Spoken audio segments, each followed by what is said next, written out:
Ahanmamaktada ngasigi santoksariba thauram isai saknasi thauram asibu saru yabiriba punamapu taram noksari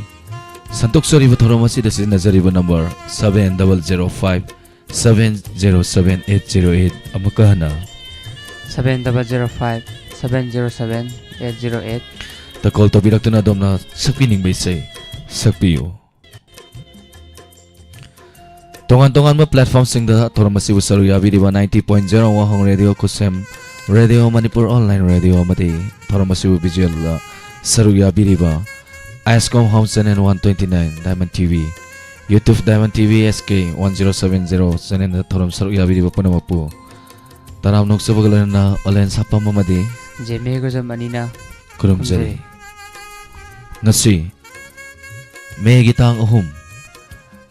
Yellow Me Makeup Thokpa Haidana Mafam Kayada Palan Taunari Iraipa iramdam asigidamagta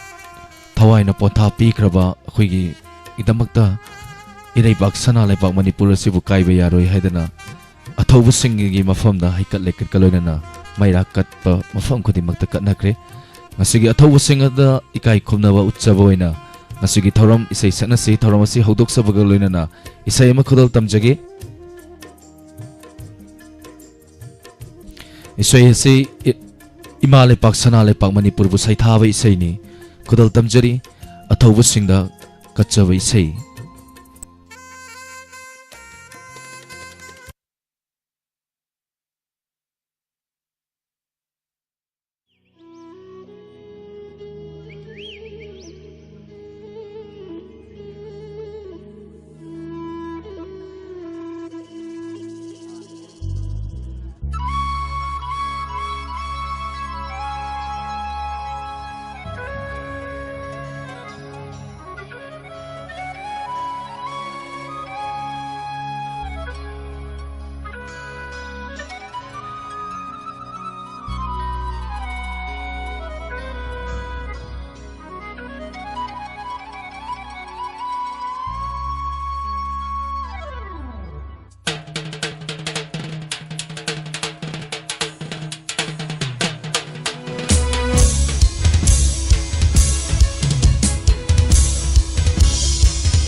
Manipur, Manipur, Manipur, Manipur, Manipur, Manipur, Manipur, Manipur, Manipur ko bi imani, singlon mapal na ko'y salibi. Manipur ko bi imani, singlon mapal na ko'y salibi. Jingi tamigi haurafamni Buru kayagi kuntafamni Jagoi isai sanabana Sakpu takpalamdeni Manipur, Manipur, Manipur, Manipur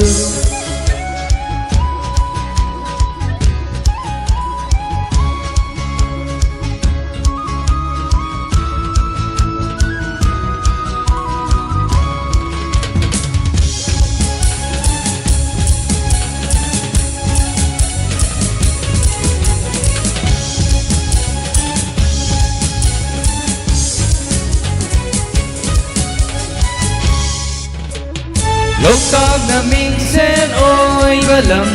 Sayon sangay gi sanafam Sargol kangjay gi haurak famni Singil siroy gi laysat famni Lokag na minsan oy balam Sayon sangay gi sanafam Sargol kangjay gi haurak famni Singil siroy gi laysat famni Singol gi sekla na takataba Kangla sagi lamdamni Kangla sagi lamdamni Manipur, Manipur, Manipur, Manipur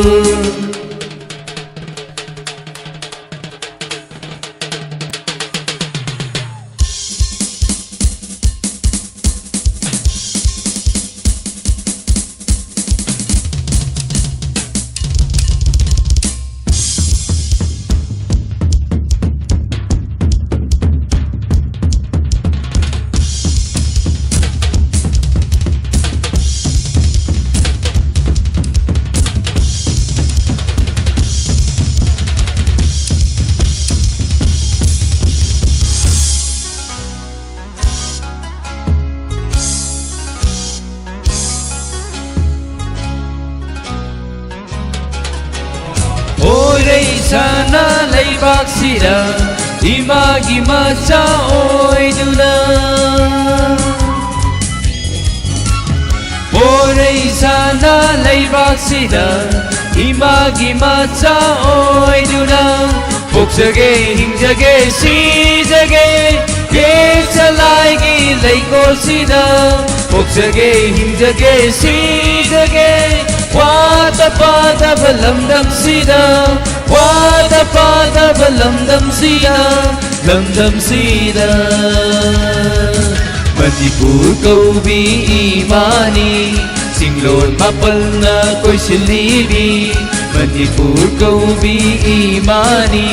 Singlon mapal na ko'y silibi Singmi damigi haurapamni Huruf kayagi kundapamni Jagoy isay sanabana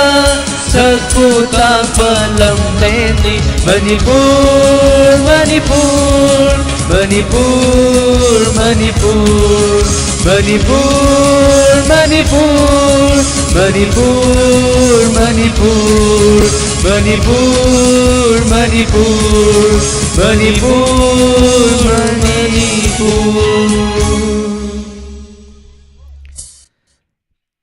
Thank you. Ano tagachari asigi. 다가짜리 Thorom sibu saruya biriba tonga platform single link simbirok liba punama pu haning ele tan tagachari ngasi. Megi tang ahum. Sidagi hokiba sahi ama pharak pasida akhoi gi damakta hana thawai thakraba iraipak iramdam sana leipak manipur sibu kaiba yaroi haidana mama leipak pu kannabagidamagta thawaina patha pikraba thawbusingda ngasi yalahumi makeup thokba haitare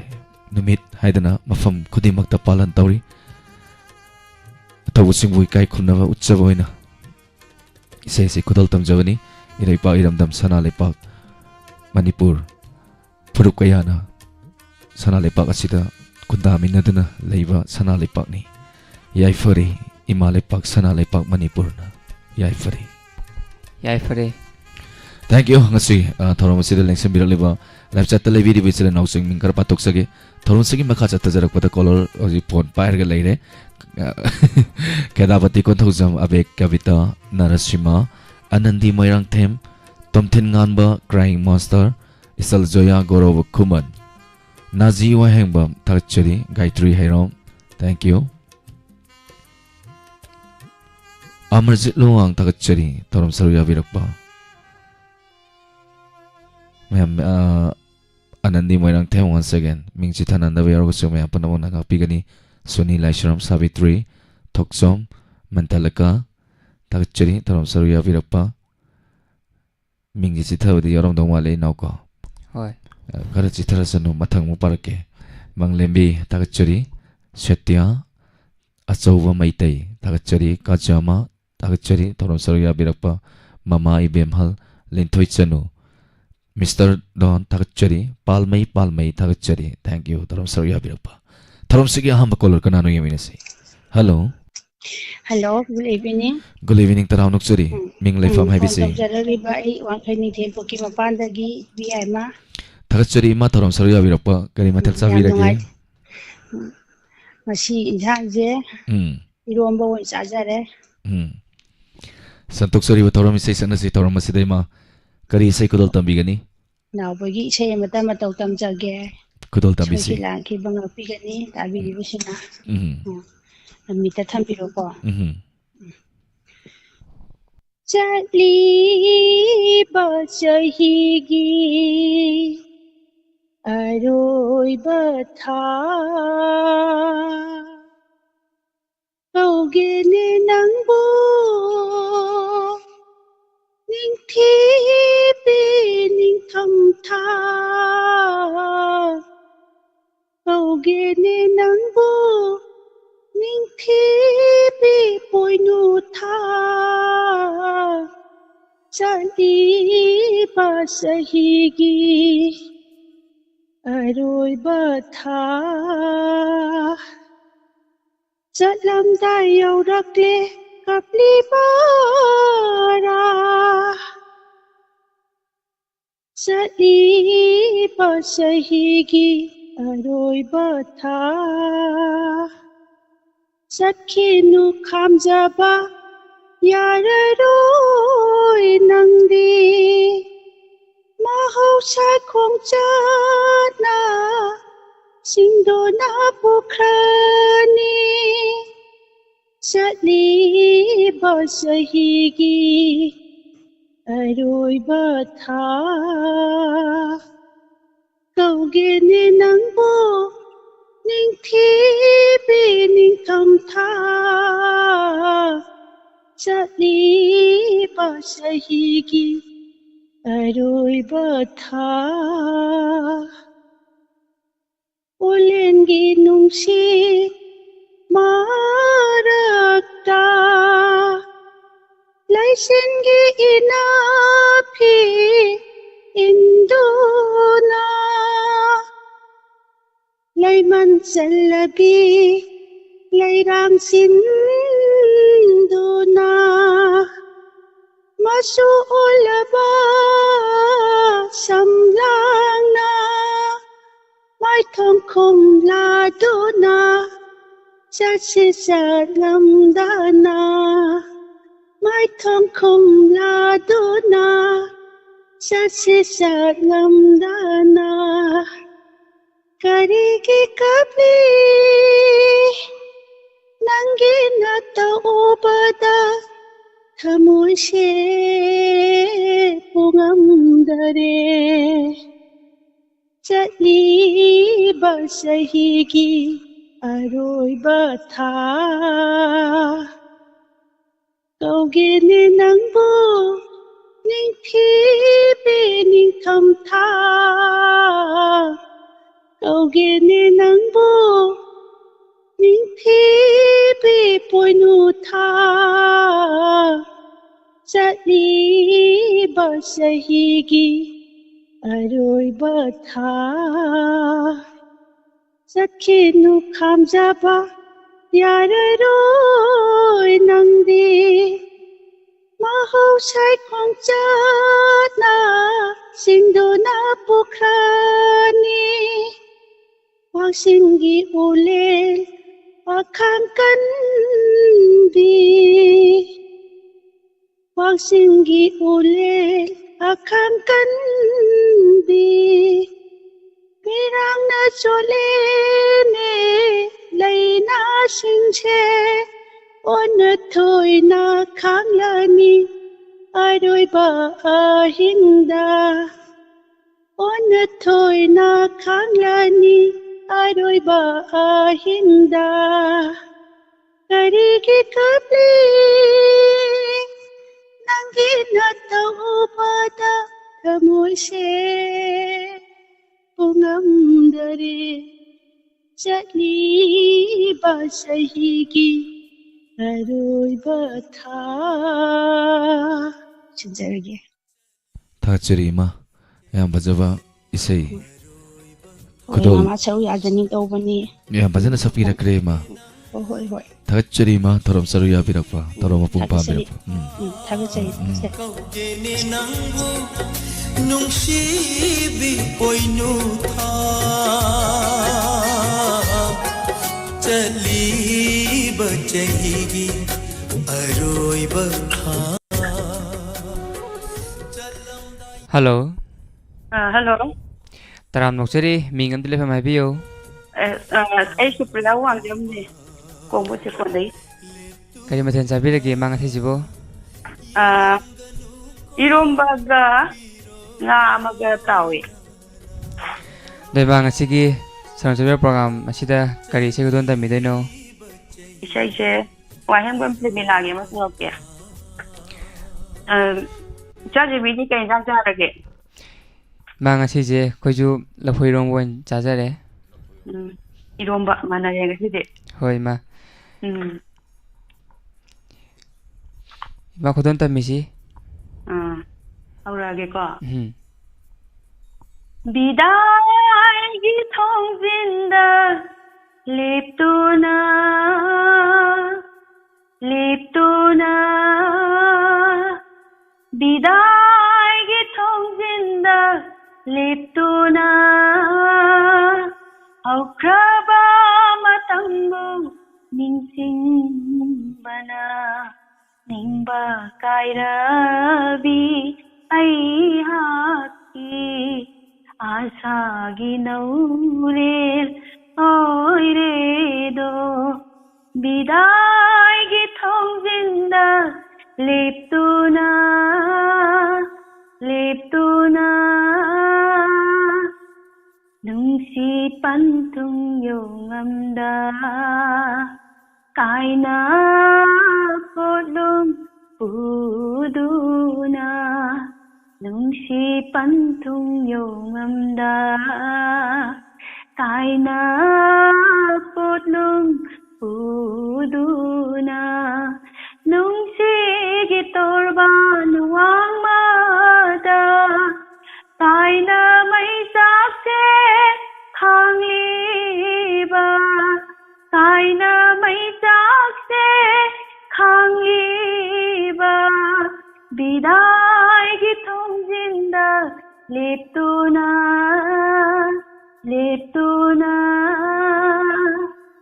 Inghore ido mayrak sida Mache taraba punsi se Inghore ido mayrak sida Mache taraba punsi se karegi nungsiruba ko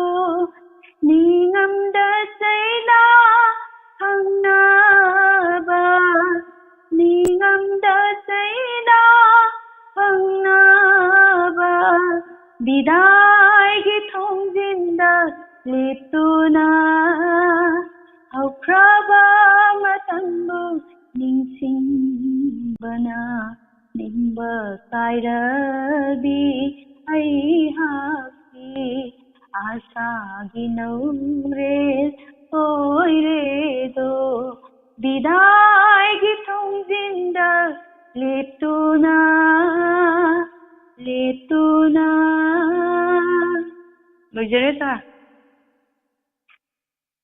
ꯌꯥꯝ ꯐꯖꯕ ꯏꯁꯩ ꯉꯁꯤꯒꯤ colour ꯍꯥꯏꯇꯥꯔꯦ ꯌꯥꯝ ꯐꯖꯅ ꯁꯛꯄꯤꯔꯛꯈ꯭ꯔꯦ ꯏꯁꯩꯁꯤꯡꯁꯦ ꯐꯖꯕ ꯏꯁꯩ ꯉꯥꯛꯇꯅ ꯂꯩꯇꯦꯡꯕ ꯏꯁꯩ ꯉꯥꯛꯇꯅꯤ ꯉꯁꯤꯒꯤ ꯂꯣꯏꯅꯅ ꯂꯥꯏꯚ ꯆꯥꯠꯇ ꯂꯩꯕꯤꯔꯤꯕ ꯃꯌꯥꯝ ꯄꯨꯝꯅꯃꯛꯅꯁꯨ ꯊꯥꯒꯠꯄꯤꯔꯦ ꯊꯥꯒꯠꯆꯩ ꯃꯐꯝꯁꯨ ꯉꯁꯤꯗꯤ ꯅꯨꯡꯉꯥꯏꯕ ꯂꯣꯏ ꯑꯣꯏꯔꯁꯨ ꯏꯁꯩꯁꯦ ꯌꯥꯎꯂꯦ ꯊꯥꯒꯠꯆꯔꯤ thank you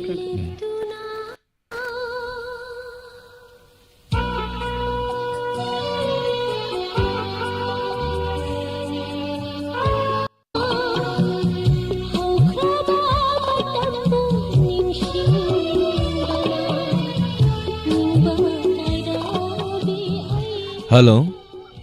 Hello. Taram Noksuri, Ming Lefam IBC. Talasari Ma Thoram Saroya Birapa Kai Matal Savirage. Santoksuri Bataram Sesana Setaron Ma Kari Sekudal Tamigani. Kudal Tabisima.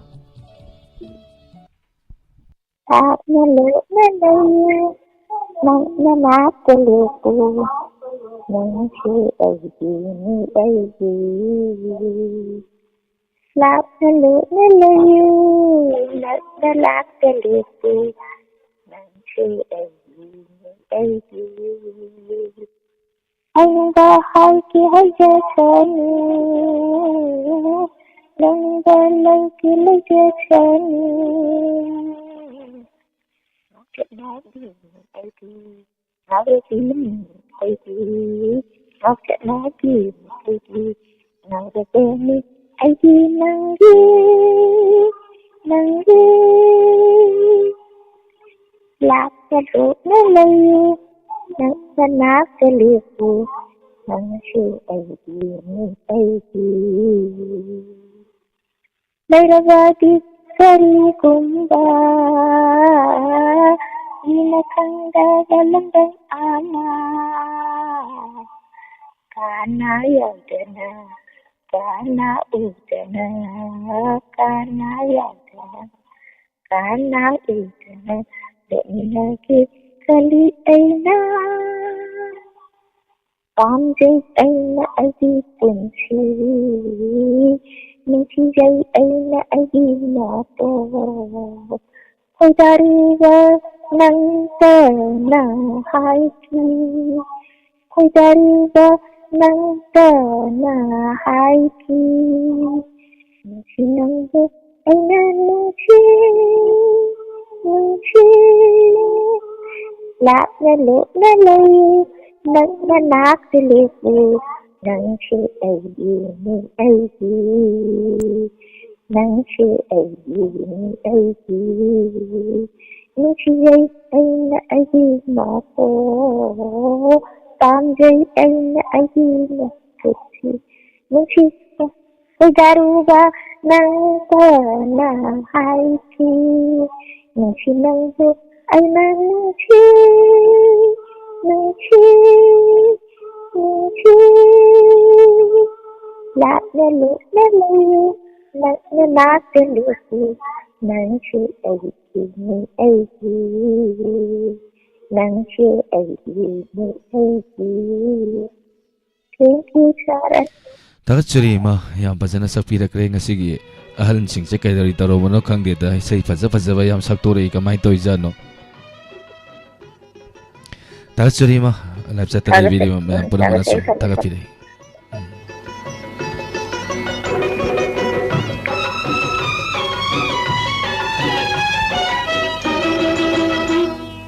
lạc na lột na layu nat na nak letu nang si ni aigi lạc na lột na layu nat na nak letu nang si ni aigi. Hello. Hello sir. Taram nok seri mingam dile famai bio. Jaipu Biswanath Amla Lapam Sunita. Kari mathen sabira ge ngasi sipo. Sauri ma pangau masat. Sesang si program masita kari sa don tambi doino. Ilem sema terus. Kudon tambi si.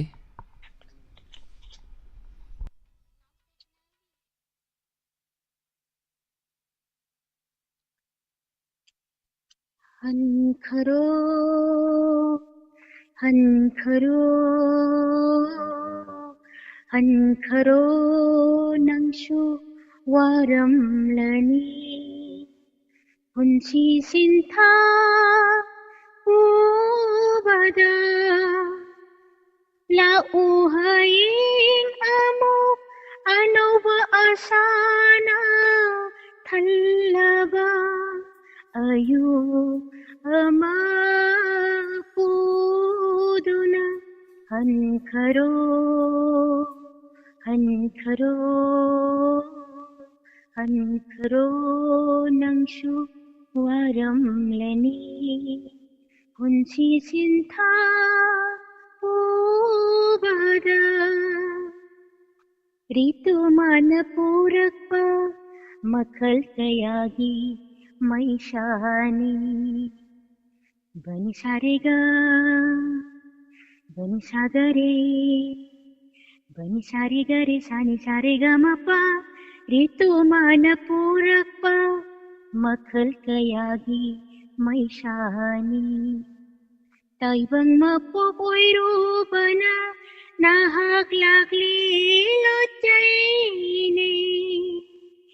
taibang mapopoiro bana nahak lagli lochaine nahak chakre lengam de hankaro hankaro hankaro nangshu waram lani hunchi sintha ubada thorakle thaja masu inghale male pumba thorakle thaja masu inghale male pumba Ningol mapohoiro bana नंगी फजबा उरगा निngol mapuoiro bana नंगी फजबा उरगा लैताफम खंदी वाखल से हनखरो हनखरो हनखरो नंशु वारमलनी पुंसी सिंथा पोबरा पुंसी सिंथा पोबरा Thank you, sir.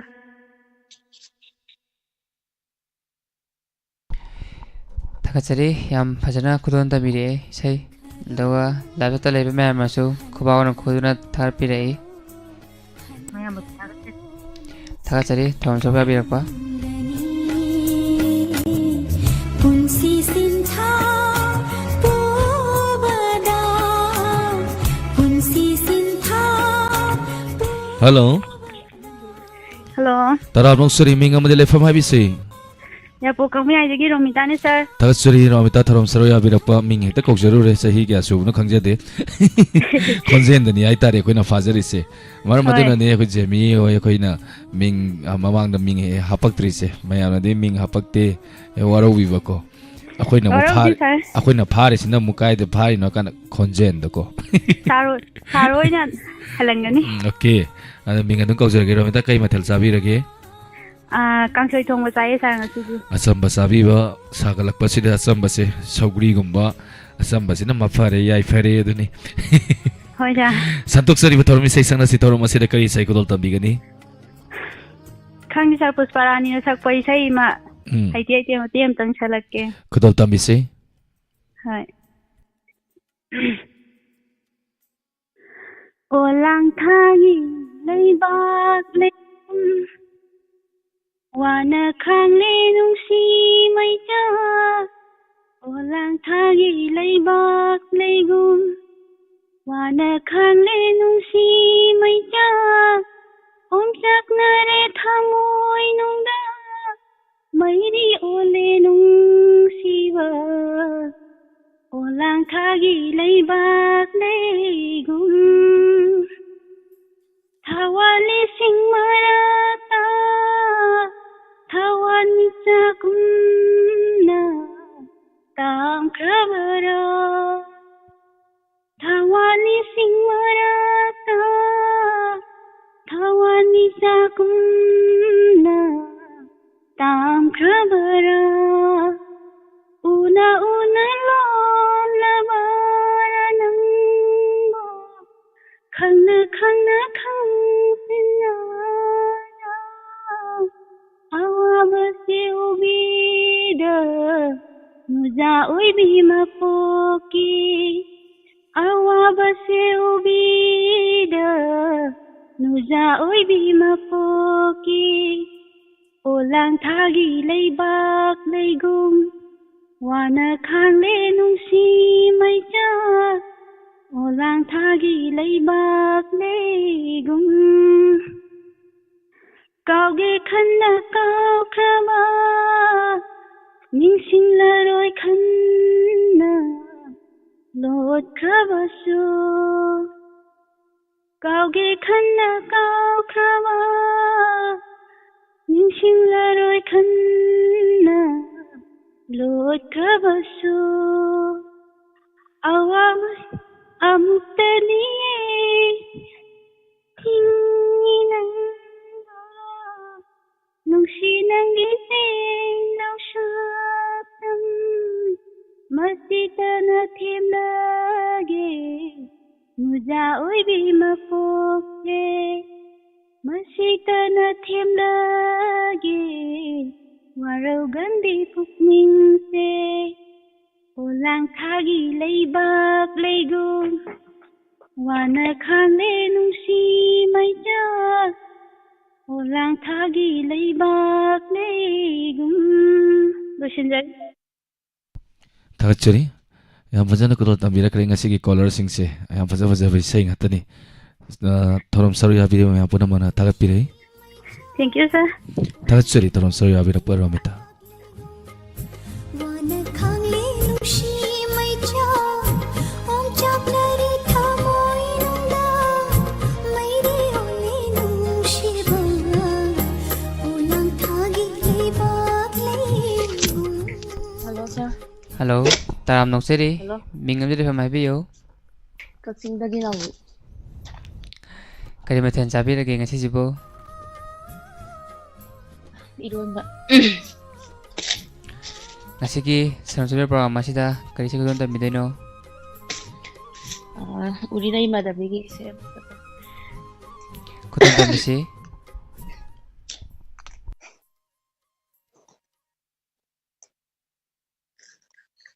Howzarage, sir.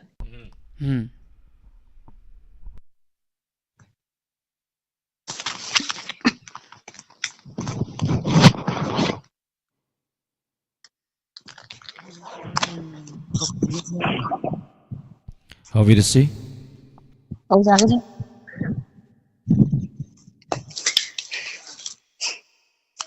Tangjabi urina liptuna lay hore Tangjabi urina liptuna lay hore Tangjabi urina liptuna lay hore Lindraba upalna Lele Are bada Tara bara wakhal se Nang bunong siru bana Irala Irala Tangjabi urina Liptuna lay hore Aigi thamoida Wamay gumchagliba Aigi thamoida Wamay gumchagliba Khangpham khangraba nungsi chaina se Matam khoding Khangjaramge Matam khoding ngaijaramge Hai palai pasinga Pamuba shaktuna Tangjabi urina Liptuna lay hore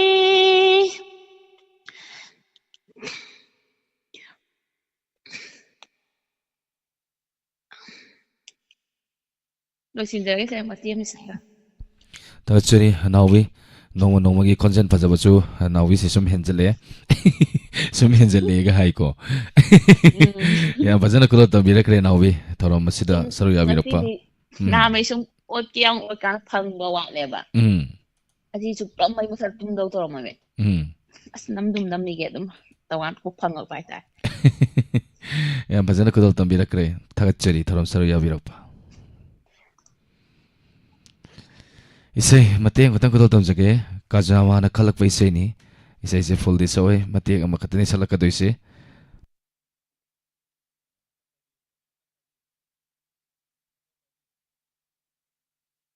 isay sige matong tarak pada pung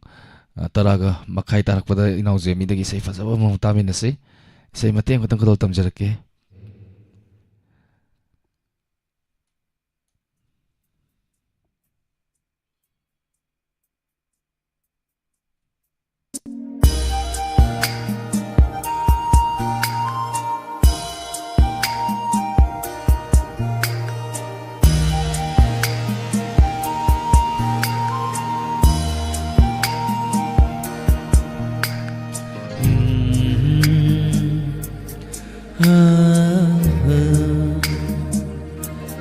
hang lenung dola tia malanda nai to pai bi sek labu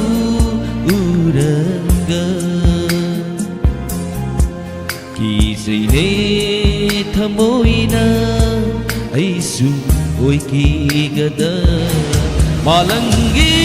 sahuna na thairuba oirini halakini soidana nungsinata halakini malangi sahuna na thairuba oirini halakini soidana nungsinata thadok-loi nangbudi aigi punsina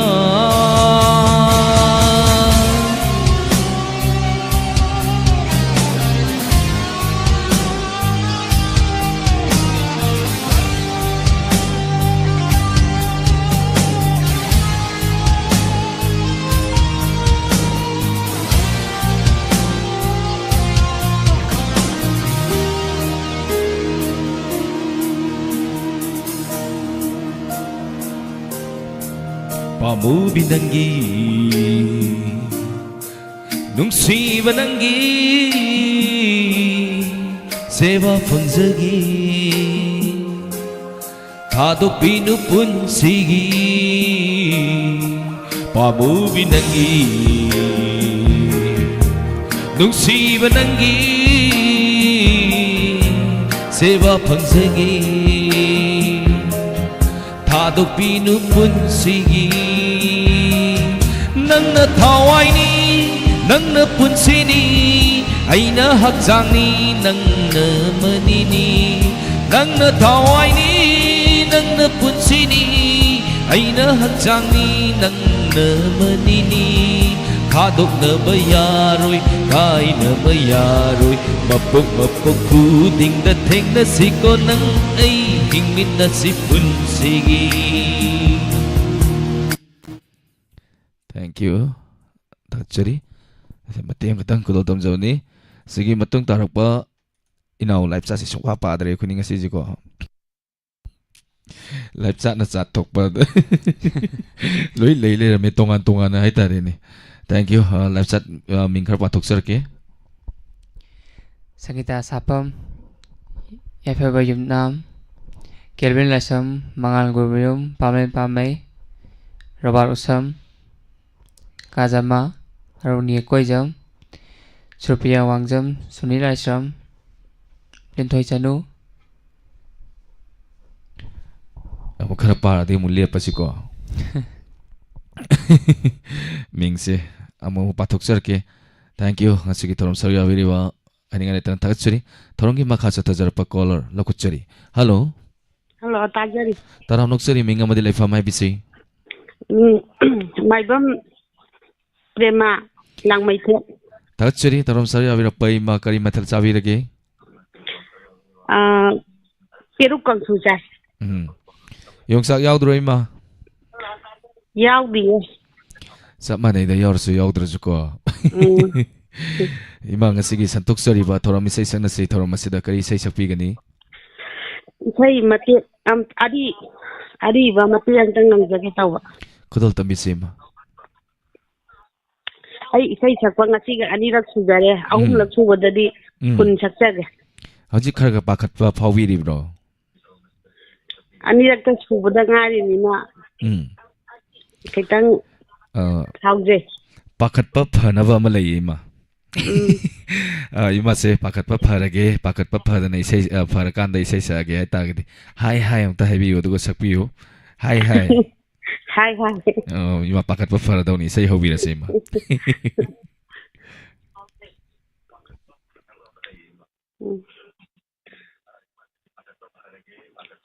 Hobira se ima. Nakan gi radio ngatang leithabiyo. Koyum gumna thalota nong thangumna sigma ba ha thangle loyum ba ha manja pamu ba koyum gumna thalota.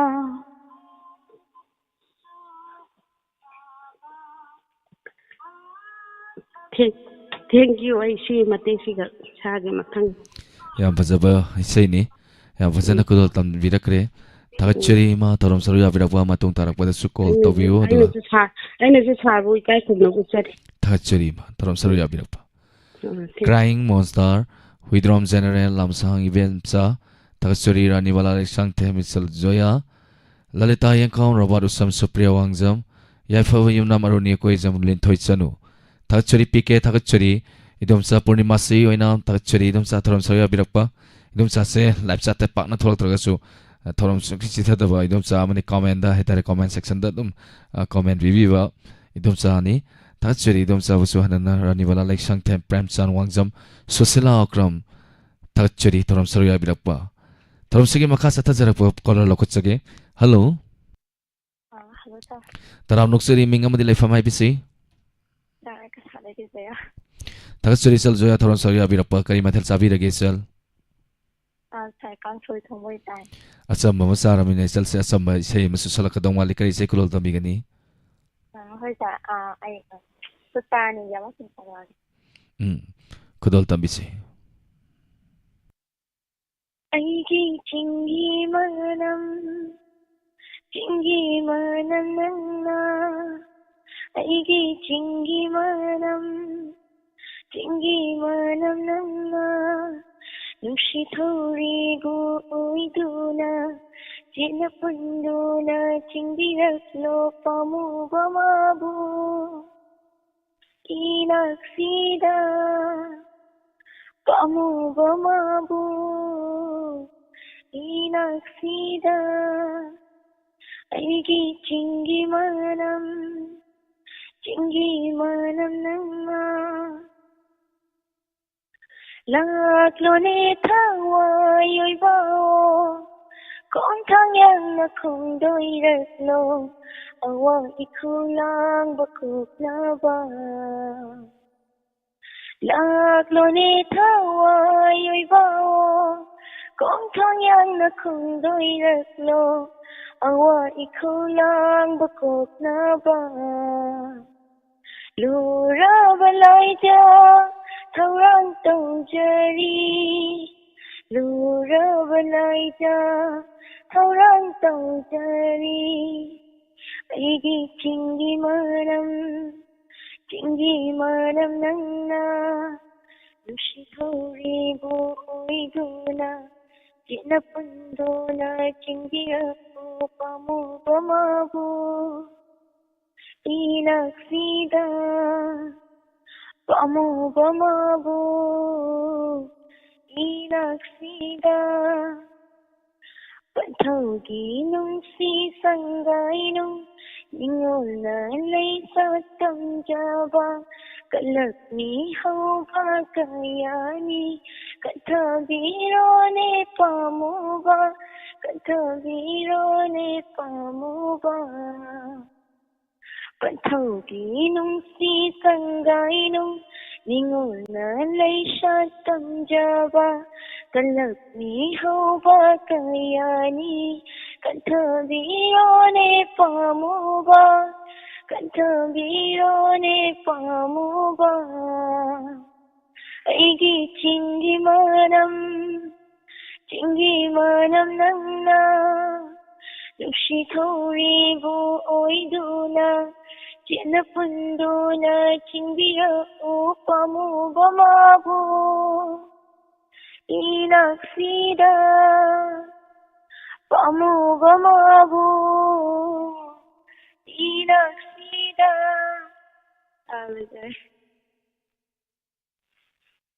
Isai yam fazaba isai ni isalgi khonjela sakpadasu yamna fazana sakpirakre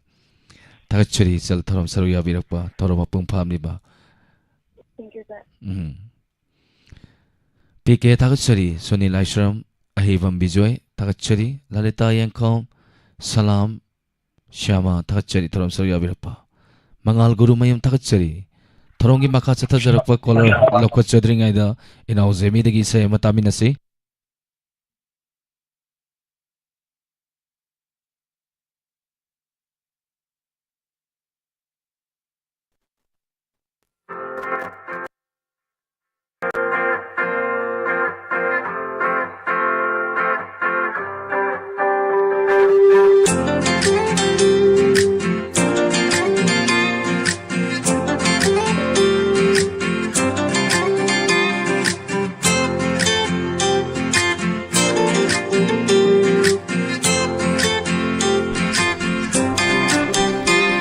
ꯐꯦꯛꯀ ꯐꯦꯛꯉꯥꯜꯂꯤꯕ ꯇꯟꯗꯟ ꯃꯥꯅꯗꯤ ꯈꯪꯂꯝꯒꯅꯤꯀꯣ ꯅꯨꯡꯁꯤꯕꯤ ꯅꯪꯕꯨ ꯑꯩꯅ ꯀꯌꯥꯏ ꯃꯇꯤꯛ ꯅꯨꯡꯁꯤꯕ ꯐꯦꯛꯀ ꯐꯦꯛꯉꯥꯜꯂꯤꯕ ꯇꯟꯗꯟ ꯃꯥꯅꯗꯤ ꯈꯪꯂꯝꯒꯅꯤꯀꯣ ꯅꯨꯡꯁꯤꯕꯤ ꯅꯪꯕꯨ ꯑꯩꯅ ꯀꯌꯥꯏ ꯃꯇꯤꯛ ꯅꯨꯡꯁꯤꯕ ꯊꯥꯖ ꯊꯧꯋꯥꯜꯂꯛꯇꯩ ꯃꯗꯣꯡꯉꯥꯟ ꯕꯤꯗꯨꯔꯕꯅꯤ ꯑꯩꯒꯤ ꯊꯧꯅ ꯄꯥꯡꯒꯜ ꯑꯅꯤꯒꯤ ꯅꯨꯡꯁꯤꯕꯤ ꯍꯥꯏꯅꯤꯡꯅ ꯌꯥꯅꯤꯡꯅ ꯅꯪꯁꯦ ꯑꯩꯒꯤ ꯑꯣꯏꯅꯤꯡꯅ ꯃꯨꯟꯅ ꯋꯥꯈꯜ ꯈꯜꯂꯒ ꯅꯪꯁꯦ ꯌꯥꯔꯦ ꯈꯪꯕꯅꯤ ꯍꯥꯏꯅꯤꯡꯅ ꯌꯥꯅꯤꯡꯅ ꯅꯪꯁꯦ ꯑꯩꯒꯤ ꯑꯣꯏꯅꯤꯡꯅ ꯃꯨꯟꯅ ꯋꯥꯈꯜ ꯈꯜꯂꯒ ꯅꯪꯁꯦ ꯌꯥꯔꯦ ꯈꯪꯕꯅꯤ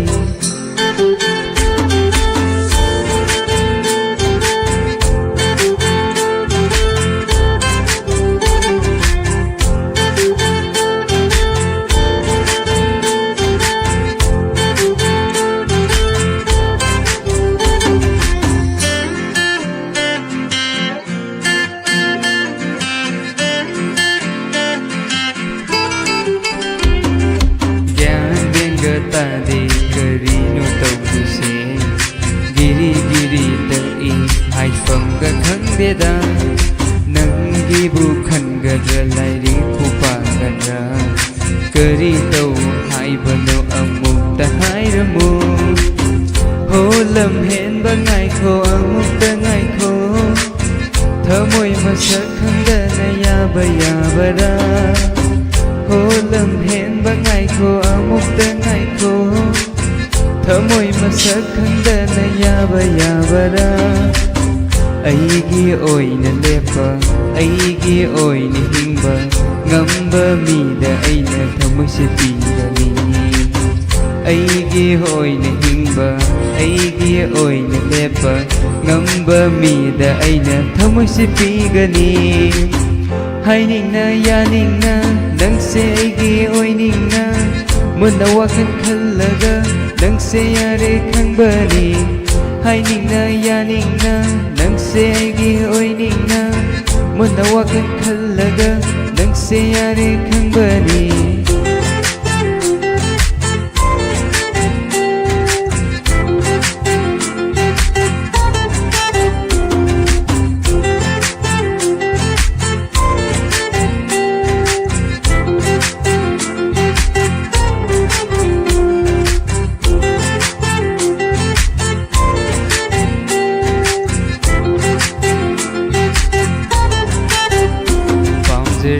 ꯉꯥꯎꯖꯔꯦ ꯅꯪꯁꯦ ꯑꯩꯒꯤ ꯑꯣꯏꯅꯤꯡꯂꯦ ꯊꯃꯣꯏ ꯀꯥꯆꯤꯟ ꯑꯃꯗ ꯂꯣꯟꯅ ꯅꯪꯕꯨ ꯆꯦꯛꯁꯤꯟꯅ ꯊꯝꯂꯒꯦ ꯄꯥꯝꯖꯔꯦ ꯉꯥꯎꯖꯔꯦ ꯅꯪꯁꯦ ꯑꯩꯒꯤ ꯑꯣꯏꯅꯤꯡꯂꯦ ꯊꯃꯣꯏ ꯀꯥꯆꯤꯟ ꯑꯃꯗ ꯂꯣꯟꯅ ꯅꯪꯕꯨ ꯆꯦꯛꯁꯤꯟꯅ ꯊꯝꯂꯒꯦ ꯍꯥꯏꯅꯤꯡꯅ ꯌꯥꯅꯤꯡꯅ ꯅꯪꯁꯦ ꯑꯩꯒꯤ ꯑꯣꯏꯅꯤꯡꯅ ꯃꯨꯟꯅ ꯋꯥꯈꯜ ꯈꯜꯂꯒ ꯅꯪꯁꯦ ꯌꯥꯔꯦ ꯈꯪꯕꯅꯤ हाइनिंगना यानिंगना नंगसे अइगी ओइनिंगना मुन्ना वाखल खल्लगा नंगसे यारे खंगबा फेका फेंगालिबा तंदन मानदि खंगलमगनिको सिबि नंगबु अइना कयाय मतिक नुंगसिबा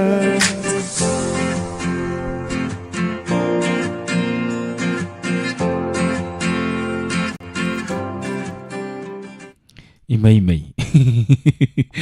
कहीं निको इसे याम फजब इसे नहीं ना उन सला इसे लचत ले वीरी मया पुनः मना थगपिरे कोबा कोबिरे हाइनिंग ने तना थगचरी नाउ की दमक थगपिरकबा थगचरी मैम बो थगपिरकबा नाउ मथंग की कॉलर द मुलक खुदोंग सा पिसगी हेलो हेलो सर तराव नोक्सरी मिंग मदिले फम हाइबिसी आई खंगबो मरंग पली निंथिम खुंद्राखमने थगचरी तराव सरो याबिरकबा करी मथेल साबिरगे ngasi mairen thong ichen pin langa thin di porok pai tare chap chara mani ko lab medicine thakpi bro ha lab medicine nungsida nungsida na te ko mayang ba ibni ko mairen thong mo thak pato idi lab medicine thak pran kalure anyway thak cheri toron sarya birakpa kari sai ko tami gani isai imtang sakera ke isai si haujikin na singa jam nga ujaba moina di pamjaram badi jai aina di pamjadaba isai ni adu sakta bujada bisalke sakta budi yada ba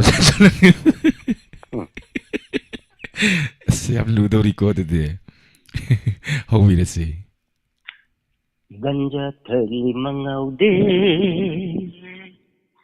Jusu singli mapindi Nang namahli rani Rani Ganja thali mangaude Jusu singli mapindi Nang namahli rani Nang namahli rani Thoi thoi bi Pam hendi hendi Nuksiki sana bisak tikbi Hero gidi heroin Number 4 Number 4 Number 4 Number 4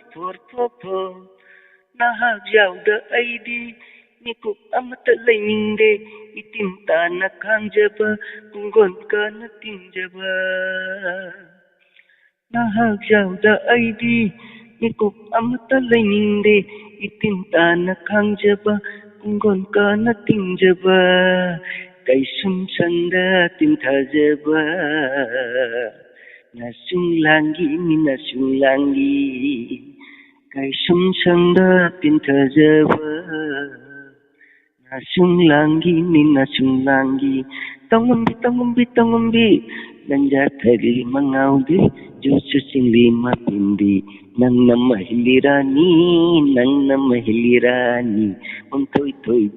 bi mom hendi tamagi san bichak thekpi hero gidi heroin number 4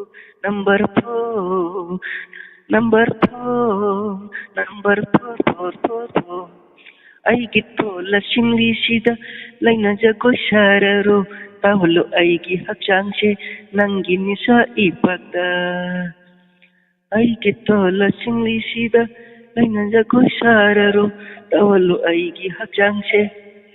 nangi nisa ipata inata nang na lairingai tai bangkana su thawai bide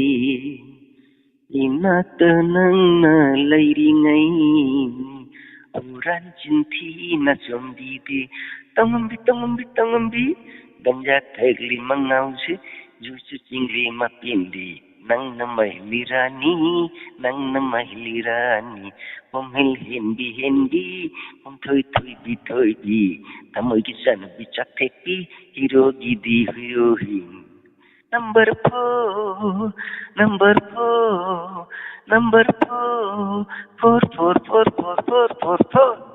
Kashinggara kes ꯊꯥꯒꯠꯆꯔꯤ ꯌꯥꯝ ꯐꯖꯕ ꯏꯁꯩꯅꯤ ꯍꯥꯏꯇꯥꯔꯦ ꯅꯤꯁꯥꯁꯤꯡ ꯂꯣꯏ ꯄꯜꯂꯦ ꯅꯤꯁꯥꯁꯤꯡꯗꯒꯤ ꯈ꯭ꯋꯥꯏꯗꯒꯤ ꯑꯊꯣꯏꯕ ꯔꯥꯅꯤꯗꯤ number 4ꯗꯤ ꯌꯥꯝ ꯐꯖꯅ ꯈꯨꯗꯣꯜ ꯇꯝꯕꯤꯔꯛꯈ꯭ꯔꯦ ꯌꯥꯝ ꯐꯖꯅꯁꯨ ꯁꯛꯄꯤꯔꯛꯏ ꯀꯩꯅꯣꯝꯅꯤꯍꯦ ꯑꯗꯨꯅꯤꯀꯣ ꯂꯦꯞꯆꯥꯇꯁꯨ ꯀꯩꯅꯣꯝꯅꯤꯍꯦ ꯃꯊꯪꯒꯤ ꯀꯣꯂꯔꯗ ꯑꯃꯨꯛ ꯂꯧꯈꯠꯆꯒꯦ ꯍꯜꯂꯣ ꯇꯔꯥꯝ ꯅꯣꯛꯆꯔꯤ ꯃꯤꯡ ꯑꯃꯗꯤ ꯂꯩꯐꯝ ꯍꯥꯏꯕꯤꯁꯤ ꯁꯥꯔꯣꯂꯦꯟ ꯏꯁꯩ ꯑꯃꯇꯁꯨ ꯁꯛꯆꯒꯦ ꯃꯤꯡꯒ ꯂꯩꯐꯝꯒ ꯍꯥꯟꯅ ꯍꯥꯏꯕꯤꯌꯨ ꯊꯣꯛꯁꯣꯝ ꯍꯦꯔꯣꯗꯦꯠ ꯃꯃꯥꯡ ꯂꯩꯀꯥꯏꯗꯒꯤ ꯁꯝꯔꯥꯝ ꯊꯥꯒꯠꯆꯔꯤ ꯊꯧꯔꯝ ꯁꯔꯨꯛ ꯌꯥꯕꯤꯔꯛꯄ ꯀꯔꯤ ꯃꯊꯦꯜ ꯆꯥꯕꯤꯔꯒꯦ ꯑꯆꯝꯕ ꯑꯃ ꯆꯥꯕꯤꯕ ꯌꯥꯝ ꯐꯩ ꯍꯧꯖꯤꯛ ꯁꯥꯒꯠꯂꯛꯄꯁꯤꯒꯀꯣ ꯑꯦꯅꯤꯋꯦ ꯊꯥꯒꯠꯆꯔꯤ ꯊꯧꯔꯝ ꯁꯔꯨꯛ ꯌꯥꯕꯤꯔꯛꯄ ꯉꯁꯤꯒꯤ ꯀꯔꯤ ꯏꯁꯩ ꯈꯨꯗꯣꯜ ꯇꯝꯕꯤꯒꯅꯤ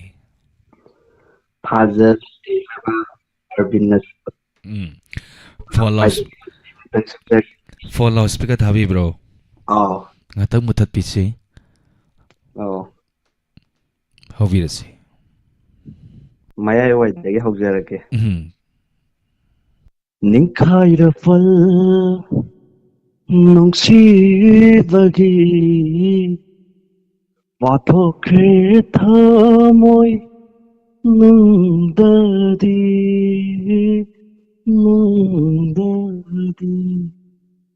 ꯑꯉꯥꯎꯕ ꯍꯥꯏꯕꯗꯣ ꯑꯣꯏꯔꯦ ꯑꯩꯍꯥꯛꯇꯤ ꯊꯥꯖꯅꯠꯇꯦ ꯑꯇꯤꯌꯥꯒꯤ ꯑꯩꯗꯤ ꯅꯪꯒꯤ ꯍꯥꯏꯗ ꯂꯣꯏꯁꯟꯖꯔꯒꯦ ꯍꯩꯇ꯭ꯔꯦ ꯚꯣꯀꯦꯜꯁꯤ ꯌꯥꯝꯅ ꯐꯖꯩ ꯏꯁꯩꯁꯦ ꯐꯨꯜ ꯑꯃꯇꯪ ꯁꯛꯄꯤꯌꯨ ꯃꯊꯪꯒꯤ ꯏꯁꯩ ꯁꯛꯅꯁꯤ ꯄ꯭ꯔꯣꯒ꯭ꯔꯥꯝꯗ ꯍꯌꯦꯡ ꯁꯛꯂꯛꯑꯁꯨ ꯌꯥꯏ 7:30 ꯇꯥꯕ ꯃꯇꯝꯗ isay yam fazana kulo tambi mate masalakpa matamda mayamgi pukningbu thamoibu sumatpi khonjel su yamna fazana dum sakpire thagachare yam nungaijare thagachare throm sarya birakpa mapung pham birakpa thank you ngasigi singer of the day mayam soidana ngai minasi ngasigi saisakpa mari saisakpi khara nairakadori mayam punna ngasigi inspector tayai wari kari porpage habada su yeng minasi hello hello hello Sanuja taram nokchari mingam jeli famai biyo ai lin it's a loudspeaker thabi bro phone oh mutat pising atang ya basa mingam jeli famai biyo ai lin ko janu ka chengdagi ni Sarmaja kay mathen chabirage seng hisibo ngasidi khamel asinbado kangsoi thong mathen ju yam chamam chabire ado ngasigi samsabe program asida kari se thon tamidoino isai amabudi salake adugane Sarmajagi aji kupe kape ngali batandal nangdi uram gani ko tawda isai do yam phajai thagachari ado aiju isai matem tang saklage akoi mungje ulang langan gi hobirasi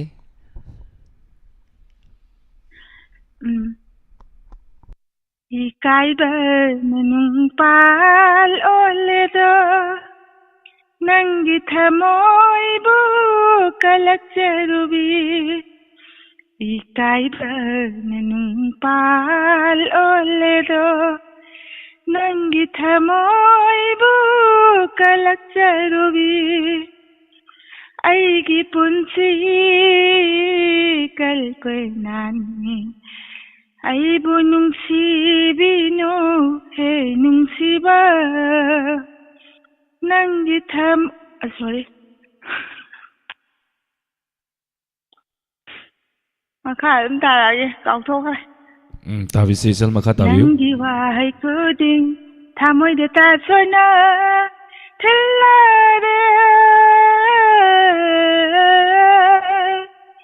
isana isabu kaujare nangi wahai kuding thamoy de ta sona thillare ngasidi isabu askhangde sa kaure isai mayekta kaugre yaubro ise yawe yam fazaba isai ni Sarmajagi isai do tabadagi ne si isai je yam fazana dum kharang pharamane ba alaida kano Sarmajagi isai tarubadagi kaura Sarmajagi isai do yam fazai aduga chara tawagi jo hoyan kaudadida amma fazaba ama arangam sa amuko oh thagachari thank you Samsa Sonia Isal Joya Yafava Suras with Romzana and Ibem Sading Tozam Calvin Lashram Nero Dalok Tongbam Ninero Niaquizam Sazi Lema Sunibala Naurem Tagachuri Mama Ibem Hall Tagachuri Nasiki Toromasigi color Kanano Yaminasi Toromsigi Makatara for the singer of the day Nasigi Saisapa Madi Saisapi and Ipudan Luxury Kana Kanano Yaminasi singer of the day Mayam Kok Ngauda Horam Dai Tare Toram Horam Dai Soidana Mayam Dajerke Aroiba caller ni kanano yeminasi hello hello sir taram noksari iming amadi leifam hai bisui wira le tayen khom sir thachari taram sarya birakpa kai mathel sabirage irol ta chare ko damsa ngasigi taram sira aroiba caller su ere isai se damsa yum imung manung da lerga salak toira mapang ga tholok pro damsa imung da dum sakere pa theng mo dai sai sang se program se mamangi kan dai sai ngai da su sampal pai de e gumba ko kana no pai roi dai no thenga kan se da ahing se da phamung do phammaga tummaga sai saksat lakwa se da di nakkan da tummi bu jing da di sampal da na te kari kari no khara pai rakani aroi bai sai ko je tum ya da tagat chari da sai ko ta bisi ꯍꯧꯔꯒꯦꯀꯣ ನುಂಶಿನವ ಹೈರುನು ಇತ್ತ ಕಾಯ್ನರಗವಾಬನಿ ನುಂಶಿನವ ಹೈರುನು ಇತ್ತ ಕಾಯ್ನರಗವಾಬನಿ ತುಂದನ ಮಂಗ್ಮಂಗ್ಬಾನಿ ನುಂಶಿವ ಖಲ್ನಾಂಗಾವನಿ ನುಂಶಿನವ ಹೈರುನು ಇತ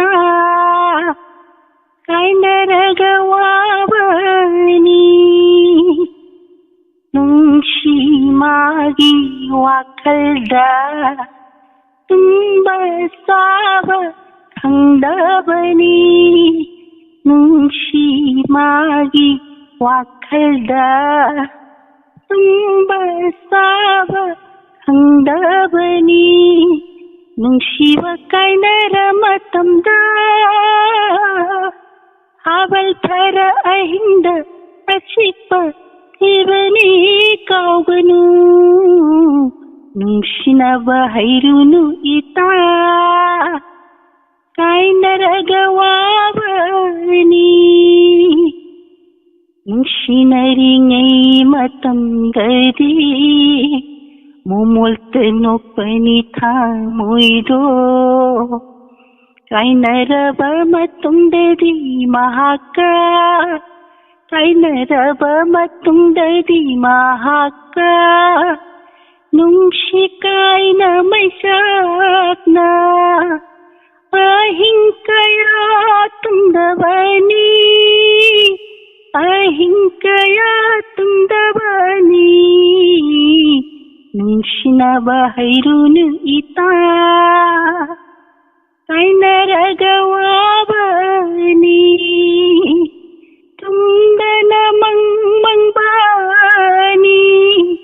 ನುಂಶಿವ ಖಲ್ನಾಂಗಾವನಿ ನುಂಶಿನವ ಹೈರುನು ಇತ ಕಾಯ್ನರಗವಾಬನಿ ಕಾಯ್ನರಗವಾಬನಿ Hallelujah. Wow. Ngasigi aroiba caller sidi isai sidi nairi he dumsa. Ya fazana kudol tambire live chat tale video me apuna muna sui dumsa gi isai sida. Koba hon ko video nai dumsa gi isai ko video thagapire. Mayam musu thagapire sa ole. Thagachari dumsa toram saru ya bira mapung ban biba. Isai makudol tamjarake isai sina lotion jage isai sigi matang tara pada singer of the day me apuna saru ya minasi. Yening atang huntoke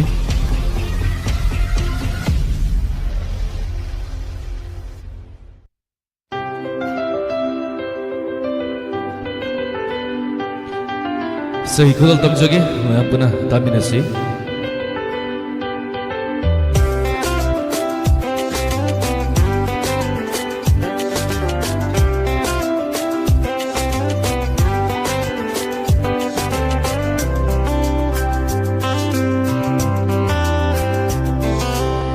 ꯑꯩꯒꯤ ꯊꯃꯣꯏ ꯌꯦꯅꯤꯡ ꯍꯨꯜꯍꯟꯕꯤ ꯑꯩꯒꯤ ꯊꯃꯣꯏ ꯌꯦꯅꯤꯡ ꯍꯨꯜꯍꯟꯕꯤ ꯅꯨꯡꯁꯤꯅ ꯀꯧꯒꯦ ꯅꯪꯕꯨ ꯅꯨꯡꯁꯤꯕꯤ ꯅꯨꯡꯁꯤꯅ ꯀꯧꯒꯦ ꯅꯪꯕꯨ ꯅꯨꯡꯁꯤꯕꯤ ꯊꯃꯣꯏꯒꯤ ꯑꯇꯤꯌꯥꯗ ꯉꯥꯂꯨ ꯀꯨꯗꯨꯔꯕ ꯇꯔꯥꯒꯨꯝ ಥಮೋಯ್ಗಿ ಅತ್ತಿಯಾದ ನಾಲು ಕುದುರ್ಬ ತಾರಾಗುಂ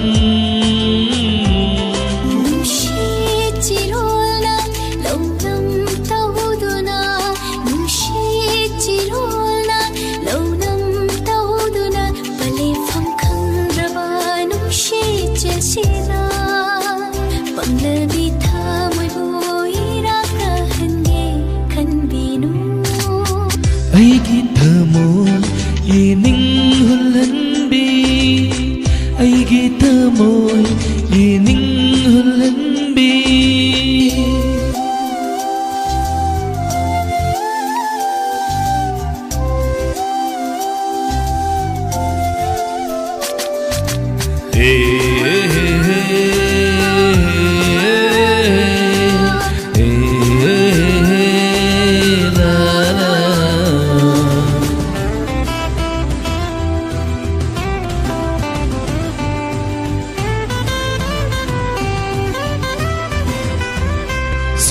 Sitliba nungsit humliba malang Sitliba nungsit humliba malang Humjin biyu nang na aigi nungsibabu Humjin biyu nang na aigi nungsibabu Nungsibi magi Thamoy lakanungdan nungsibi magi Thamoy lakanungdan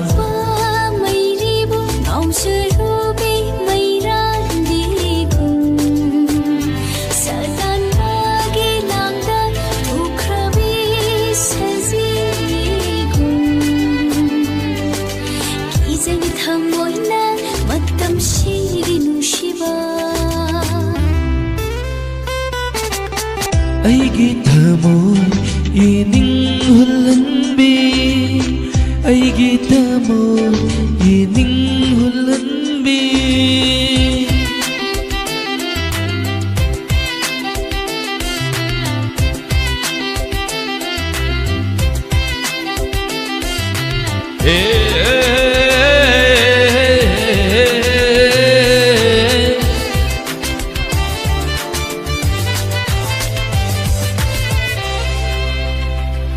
Leina cha mani pana yom libi thamban gum ning thibi Leina cha mani pana yom libi thamban gum ning thibi Khajabu ngamjabi nungsibi mai thongdo ai tagi oiragi wasakli na phongda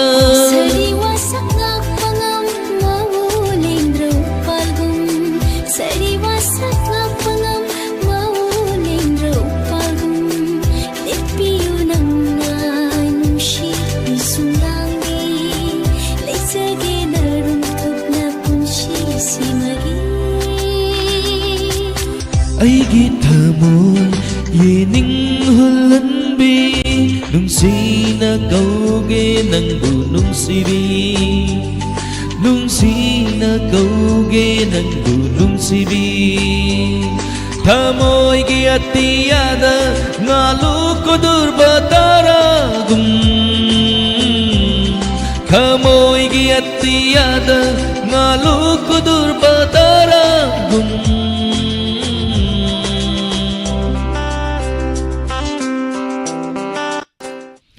Thank you. Ngasigi thorom masi tonga ba platform sing da thorom saru ya video pa namapu. Haning alai tan thachuri lintoi chanu Calvin Lashram ibom sa namarapam aroni koizam ive ya guru mayum kewai manglemba ya fa yum now bam bam sa maibam birolata khoinom Robindro thachuri ani thachuri thorom saru ya birapam mama bimala konsum huidrom generan Gayatri Hairom Lalita yang come once again Thachari me apuna ming pawa da chitana na wayar ko sume apuna mananga pigani Supriya Wangjam hai thachari thoron sarya birappa Wainam Rita thachari thank you me apuna mana taga birappa ming loina pathok chadre Samuel Apam Oken Sharma thachari thoron masigi makha chata jarap da puduna luxury ngasigi singer of the day sigi saisak pase phalau law jaramge tuga tema brema laujage hojiki oinadi inauze migi mikukradang yamdagi laptok chage Hojiki oinadi mayamdagi ngakhtang lapthokjage mayambu jemi hegurjamna khuramjari inauze mi ngakhtang miko ma laptok kitore laptok tringai da ngasigi saisak pa singer of the day gi ngasigi singer of the day matau karamna santokpa program no masi kamai tawno harkanda mayam khangbi da basing ma program gi marakta dum hangak pa yawi singer of the day haiba thorma si pung tara ma thoi dagi na pung tara ni thoi tawa ma fawa leptana santok sari ba thorma ma khakni haiba thorma sira singer ama natragana ani sometime ahum porpa mari porpa yawi hariba ina hojil lauthori ba samaina XYZ singer se mawing boniam hairasi boniam na sakbi sai khambi harkana boniam na sakbi sai khataba khambi gadamni hariba sai boniam na khanba sai sida sai ahum lokhakani mari lokhakani numita da dum lauthok sage mat hojiksu dum lauthokatore sai sakba ma pudun laksari hariba sai sakba sage first finger ihana na text ibirak pasingda khudong saba pizari aham mari dum ahamba khalakpa mari do aduni adum oiduise loina screenshot lawjagani hai screenshot se mayam na horen samam na ai gi thari tharakte haibana singba mari toroktana ba ai tare screenshot to ine horen screen da daklawna dum thamani first second third do hai tare aduga ahamba saisak pasida khangi badana matangi saisak pada khalakta ba hai tare phangauda jing da mo khudong saba pimin ase okay ngasigi singer of the day gi thorom asigi ahamba santok saba thorom da pudun luxury Dinesh Sharma na sakpai sei khanbiyu Nungairaba Paujel New Era Higher Secondary School Thobalna High School Living Certificate Examination 2024 thariba mahiroi singda Yaifa Paujel Pijari loina na hauki bachahi ke adagi school asina leptona class 11 science ki special free foundation course tobugumna handak sahi gi lakliba April gi tang tara English singani kungamari dagi haujaragani ningthina train tawrbo oja singna subject suna haibadi physics chemistry biology mathematics English amadi computer science na singba ayukta subject ahum aduga nungthilda subject ahum nungtigi ayuk pung manga dagi haujagani arapa mafam dagi course asibu yawbini ba mahiroi singi dama free boarding gi khudong saba su pijari school asina haubadagi lepa leitana kosem na loba higher secondary examination singda 4th 5th 12th 13th 14th 15th 17th loinana 18 amadi 20 rank puthokpa ngamjakri pre coaching class asibu interest lebiba mahiroi singna pijariba mobile number 8837040537 loinana 7085247055 amadi 9612915991 hariba number sing asidagi akupa maro natraga school de lembiraklaga khangbiba yaga paujen jariba New Era Higher Secondary School Thoba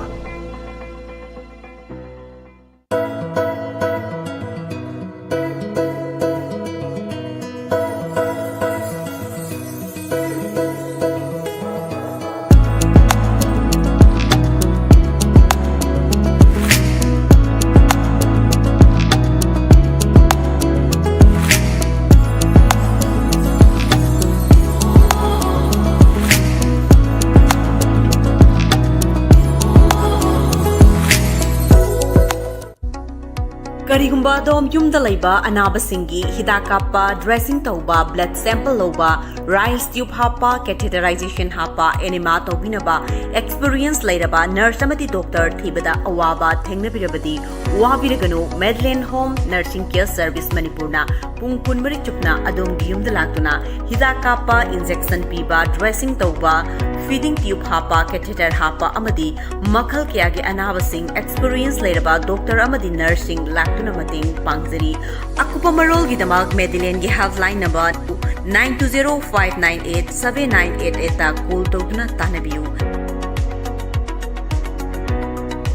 National amadi State Awardee MD Zia Ulak Pusamna makhada pijariba layong sing asi layangjari manung changba yadaba manung changbada chang naidaba manung changbada matam kuina changba saujanan thaba amangthong mayada pomba amangthong manungda pomba amangthong da makun hulaga nai chaba pistula amangthong gi akoibada maring maring chatlaga hagajaba puk nungshit kaba gastric problem leiba e taba chikpa naba tonsil sinus asma khwang naba thagi khongkap chang naidaba fingau chatpa singli nauri sonthaba asina singbasing layangjari ba mafam singdi Kekru Bila North AOC opposite Kekru Part Imphal ayuki pung 10 dagina nungthil gi pung 5 fauba mayang Imphal Kochak Bazar da ayuki pung 6 dagi ayuki pung 9 fauba Yaripok Bamo Laikai Kabarstan Road Thangja numit amasung yumjagai sa khudingi ayuki pung 10 dagi nungthil gi pung 3 fauba Jumi Colony Old Bazar near Muslim Masjid Sisipur akupa marol gi damak contact tawbiu MD Zia Ulak Pusham 8414825323 amukdang hanna 8414825323 Sidara Manipur nala sare haise oh messenger sida saraga nala su sidum semba angakuni ne Consum Enterprises Singjamai Oinam Thinge Yum Amasabada Nongyana Naba Nala Yaudabiyati Ayamana Nala Singasi Mapalongi Potok Oina Luinamak Sizine Adubu Wabiro Rogano Iramdam Asid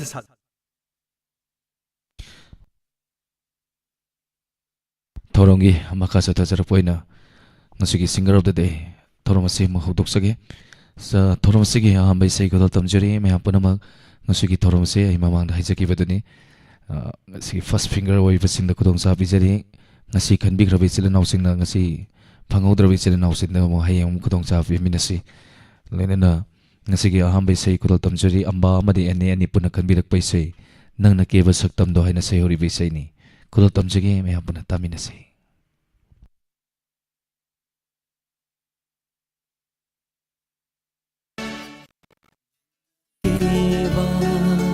ꯁꯛꯇꯝꯗꯣ ꯐꯥꯏꯔꯦꯜ ꯊꯥꯒꯤ ꯂꯨꯍꯣꯡꯕ ꯆꯠꯂꯝꯗꯥꯏꯒꯤ ꯃꯇꯝꯗꯣ ꯃꯦꯔꯥ ꯊꯥꯒꯤ ꯁꯅꯥꯔꯩꯒꯨꯝ ꯌꯦꯡꯕꯗ ꯑꯣꯟꯊꯣꯛꯅ ꯅꯤꯡꯊꯤꯖꯩꯗ ꯅꯪꯅ ꯀꯦꯕ ꯁꯛꯇꯝꯗꯣ ꯐꯥꯏꯔꯦꯜ ꯊꯥꯒꯤ ꯂꯨꯍꯣꯡꯕ ꯆꯠꯂꯝꯗꯥꯏꯒꯤ ꯃꯇꯝꯗ ꯃꯦꯔꯥ ꯊꯥꯒꯤ ꯁꯅꯥꯔꯩꯒꯨꯝ ꯌꯦꯡꯕꯗ ꯑꯣꯟꯊꯣꯛꯅ ꯅꯤꯡꯊꯤꯖꯩꯗ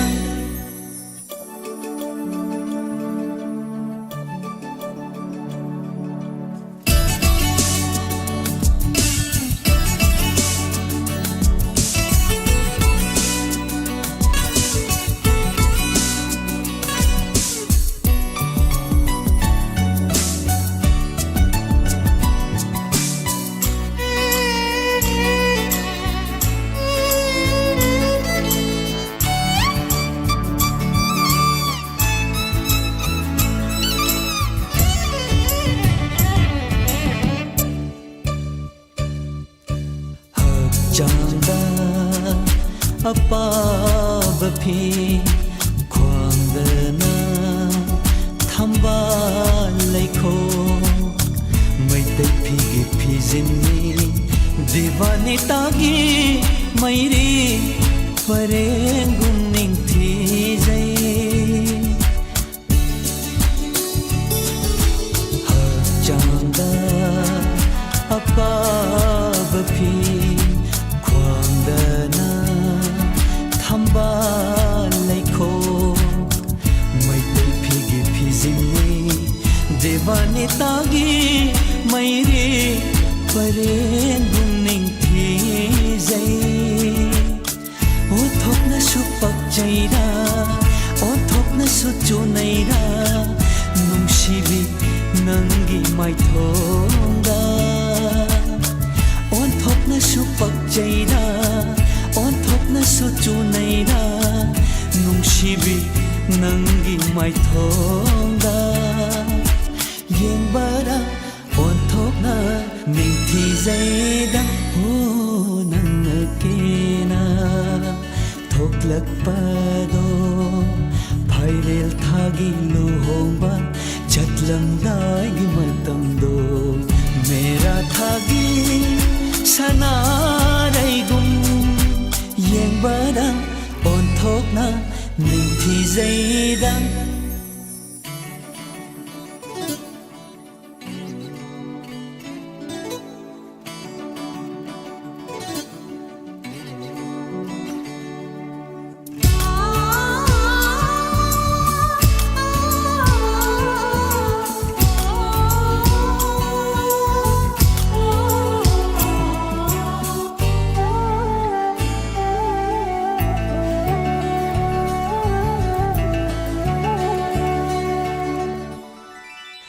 मित्त काजल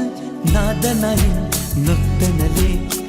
तंगांबी चिंबालने नातोंदन चंदन कोखत निंथीरवे शंबुल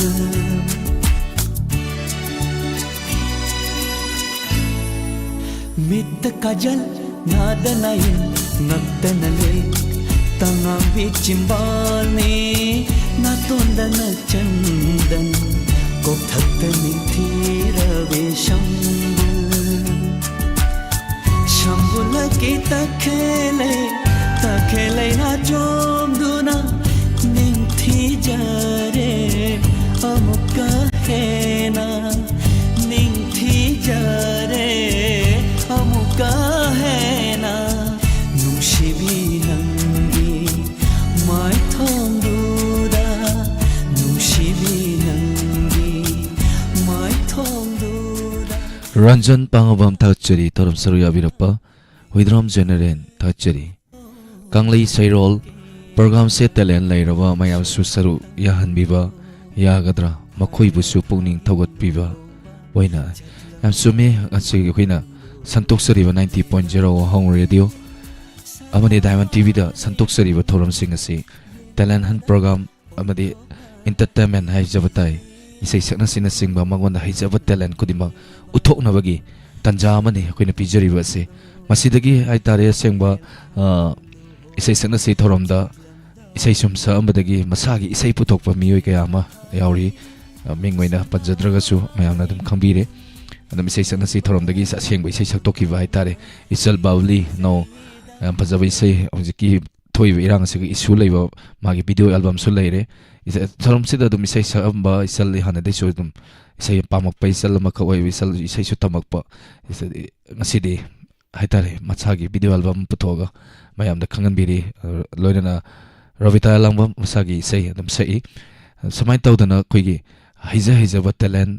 adum utpiba yai adum masagi haijaba pithorapa god gift haitare madugi khudong saba lofam ni haitare tasengna har kanda awana asolana ngak pothawada ngak tursu nohan biba maduni koina santok sani batoram se kanglai sairon soidana saruya hanbiu soidana saruya minase thorom saruya biu haininga leitana thagachari Priya L thagachari Amarjit Luang Bisal Lentoi Chanu ngasugi fa aham bai sai khambira khraba Herojit ani su bai sai kodotam jarake amba amadi anigi nana keba isai sigi matung tarakpada Herojit thoksom amadi Priya L sikai haidunoi khangdre L adam hairge Priya L ani punna khanbirak pai sai ni thapla nungsiba heli haina sai hori wi sai ni kodotam jarake tamina sai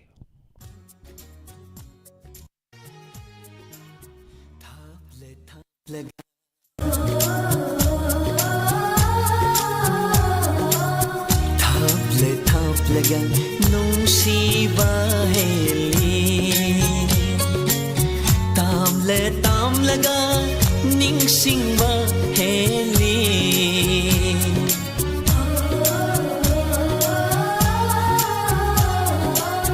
thaplega nungsiba heli tamlaga ningsingba heli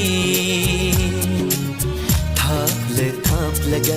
nungsiba heli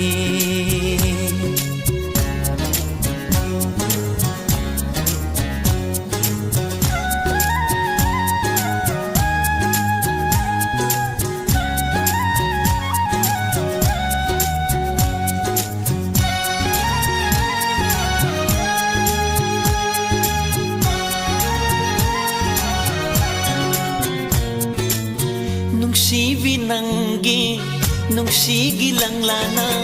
punsinbire aibu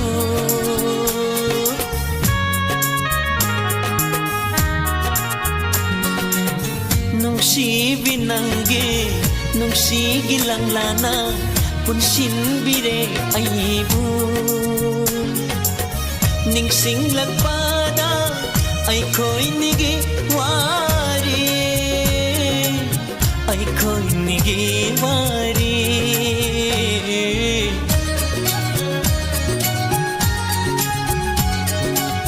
ure nangi nungsibi satam khalli kau bagum nanata aibu thaplega nungsiba heli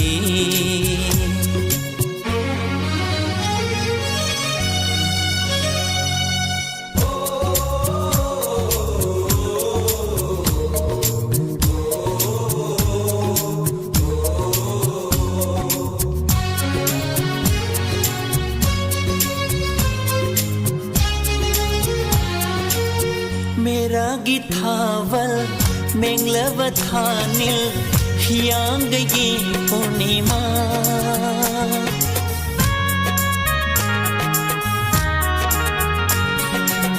Mera Githawal Menglavathanil Hiyangagi Purnima हेंदे तादे ना हकी शतमना ना हकी शतमना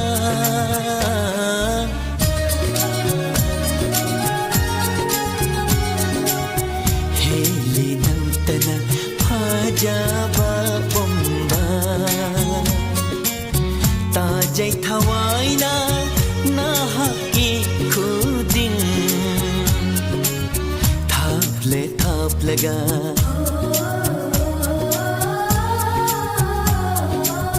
थापले थापलगा नुंगसीबा heli तामले तामलगा निंगसिंगबा heli उरे नंगी नुंगसीबी शतम heli नंगतना Motom Pramila Takchari Chite Kontauzam Kewaing Manglemba Takchari Pik Ke Toivi Takchari Somola Samar Lakpam Rina Tangzam Rina Ngasise Matilse Welcome Miromba Lapuko Amba Takchari IWSSM YTZ Takchari Thorum Soya Virapa Yungkaivam Helen Supriya Wangzam Anandi Okramindumsa Elangwam Ravita Priya L Takchari Thorum Soya Virapa Kelbel Laishram Somola Samar Lakpam once again Takchari Lintoisanu Sarolen Ngasise Pugning Yamna Nungsiba Namichida Awa Kauktohan Duna Mind Sense Tohan Biva Biri Thanks Sarolen Takfide Yam Sumba Haitare Hetzel Lintoi Miku Amatursu Akui Wari Hedena Don't Waduna the Livadia the Vanamar Markanda Haksu Potava Ngaksu Momino Nonava Maruina Maira Paivi Mai Pesin Nasing Sisu Yum the Tumba Pangdana Yungi Nungairava Mapak Yungi Nungairava Blanket Super Pangdana Nasing Sisu Lambi Sorokta Masa Masubu Kadai the Kari Sugi Kadagi Haidana Senariva Imai Bel Sing Amadi Marup Mapang Sing Kulngak Put Sing Silan Sing Sodom Tarum Sida Soria Viri Loinana Found the Yata Duna Lairava Anxiety Lava, Psychiatrics Lerava, Imai Bel Singda, Ngak to Sumo Minok Nohanbang, Hak to Supotanba, Pizaruni, Tachari may have to support of Viva, hiding anything Tachari Sangita Salam Tachari Tarum Soria Birapa, Matangi Saikul Tamzagi, Rena Tangzam the Kanbirak Beseni, Tazavagi Wamoda, Hiva Philomasregi Lokotsavai say Tazavagi Wamoda Hina Sayuriba, Pusparani Huidrom. Isai se sweri jala khangde ko angtang ni tharenge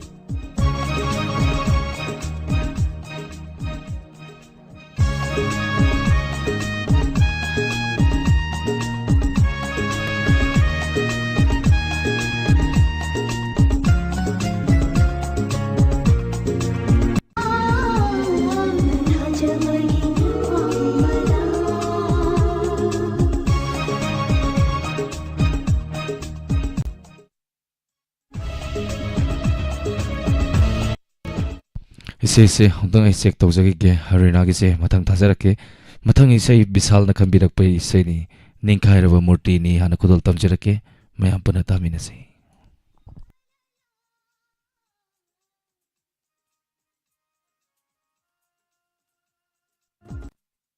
ngasi marup dini bor kabagi nungairaba numit asida marup tagi isay amatang mayam puna tamina si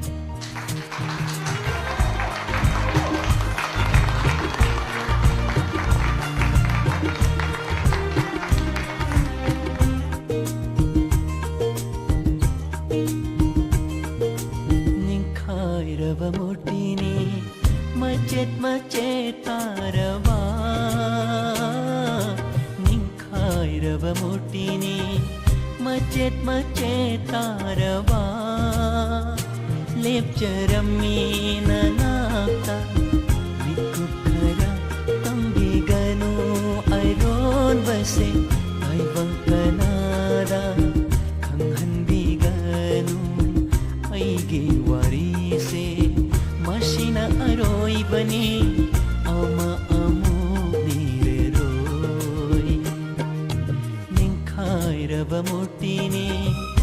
macet tarava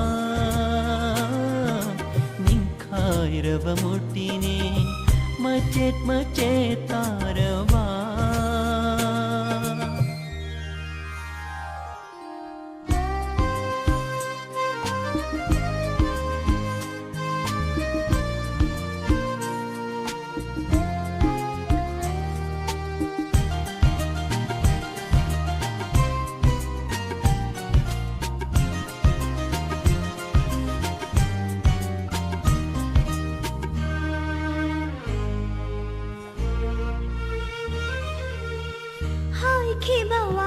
Shindo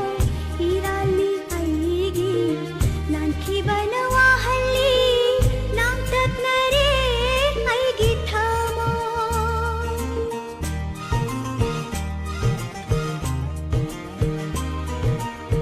hai ki bawa hai shindo irali aigi nanki banawa halli nam tat nare aigi thamo Cherubananata irali aigi Nusiruba thamoina Kachabani-lona Nang nalayani tharo gum sachage Paglaba ipagduda sana jage ining tamna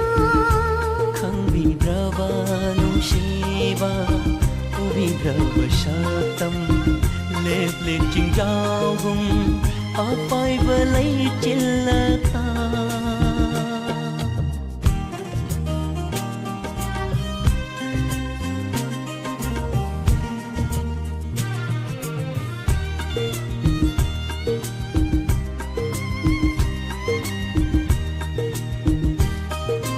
Lạc lệ rồi amo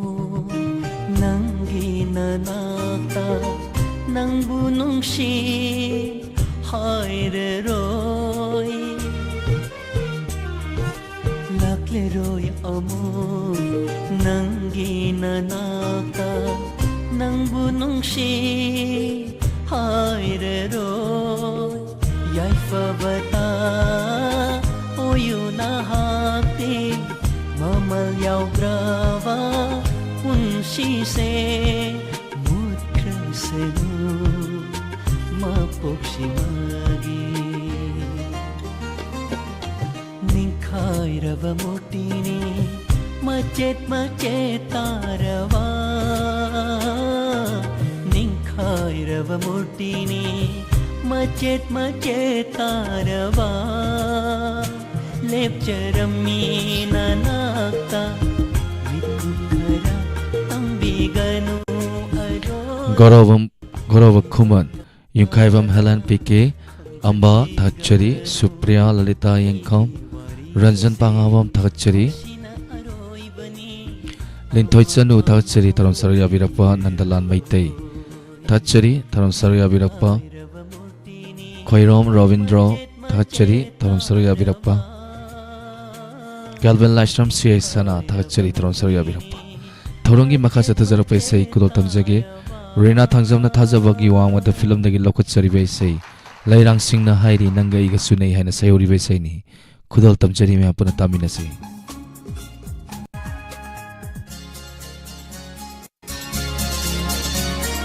Lairang Singna Hairi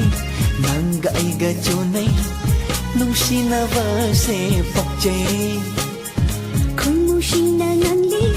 Pukjil Khanda Nangi Thamoy Piro Mapoksigi leplavani thajo basi manghan binulana aha ha ha ha la la la la la la Thoramasigi matung tarakpada saisakpa ama puduna laksari ngasigi saisakpa ani suba puduna laksari ba saisakpa sigi isai ahum khatamak lokot sagadi sigi matung tarakpada saisakpi ama lokot saraga thoramasi loisin jagani hariba Gaurav sarakaduni jagoi isai kulol tamjanabagi damakta khanbiraknaba text tawbinaba kut ready lebiu mathagi saisakpa Janet na sakpai sai khanbiu dol ta pai ri balai chilgi saklon gum मिकुप खुदिंग मचुओं खीनो लेप जगे Pammel गु लेंदना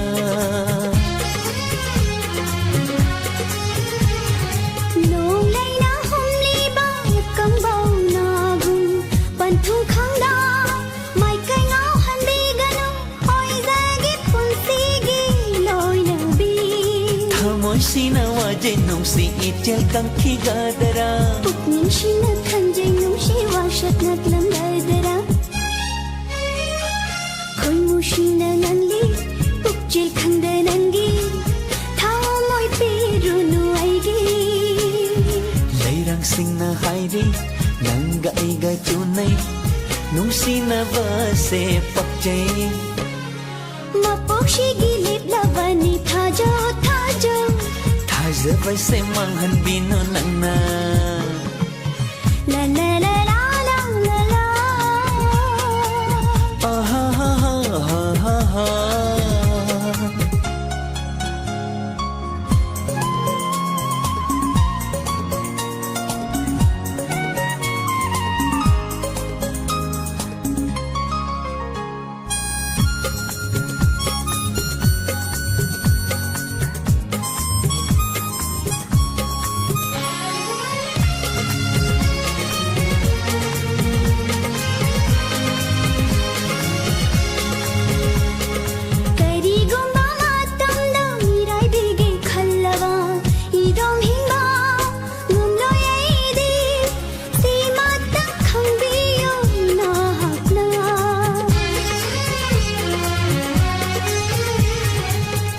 Gumba khong thang da soi khiba da ngam na si nung si chana pukchil seng na yong min na si nung si gi pan thung Pukning sina khanje nung si washat naglang dadara thamoi sin na wajai nung si itel kang kigadara Lairang sing na hairi nanga aiga chunai nung si na vase pakjay Koi mo sina nanli pukjil khanda nangi Thao moi piru nu aigi Mapuksi gilip lavani thajo thajo Thaja vase manghan bino nangna ha ha ha ha La la la la la la la Hey hey hey hey Janina sakpai sai ani khata makhalakra manina isai ani khata makhodol tamjage sigi matung da sai sakpi amagi da makta mayam sem sadon lebiu aham be se kodol tamjari bidapati thona uzama made pk ani puna kanbirak paisai ni isai sam sani apai tare koi thum laba konjin suina nangi ngau halle potafam khangdana aibu Mayai karabanangi wahi kayana Kudol tamjari Amka na haigi I love you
Machu kayana leiting aigi manglagi sangai sida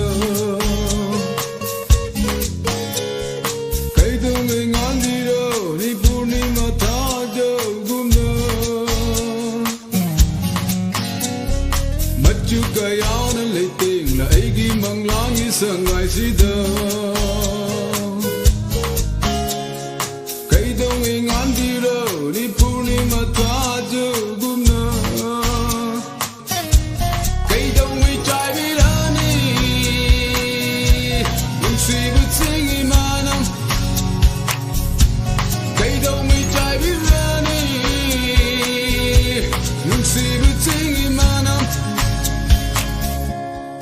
Esa udribi,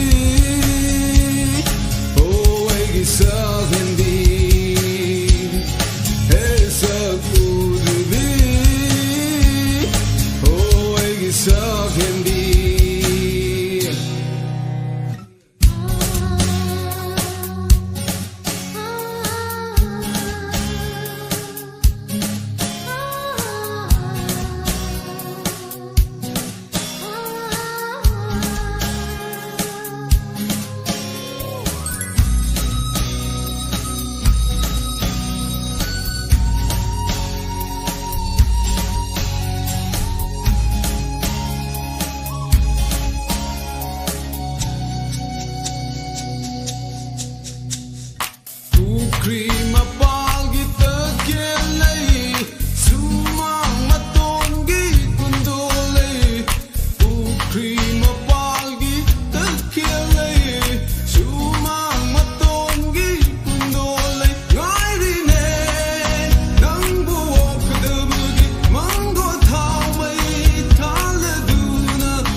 MD Said Khan Taksari Ama Imhemsa Ning Tauzam Site Kon Tauzam PK Bidavati Thonazam Taksari Anandi Okram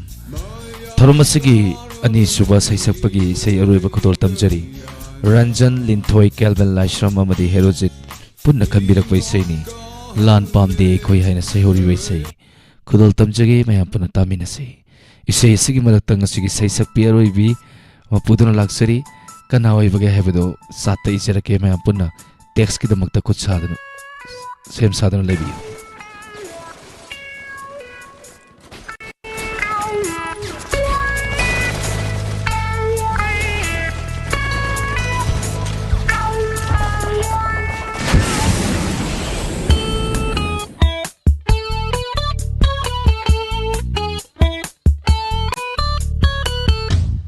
Cái nơi khi bay ai Thawai hak chang Hing min na ring ai Nung sin na hau Soi roi nong ma di Sat ki gani Sang shar si de gi Lai ram len da Cái nơi khi bay ai Thawai hak chang Hing min na ring ai Mi kum ma tang No say no say Hing min na say Zanti zanti Love min na say No say no say Hing min na say Zanti zanti Love min na say Lan pam de ai koi Matangi Isai Sakpi Aroiba Isai Ahum Lakut Sagani Isai Sakpi Madhuri na Sakpi Isai Khanbiyu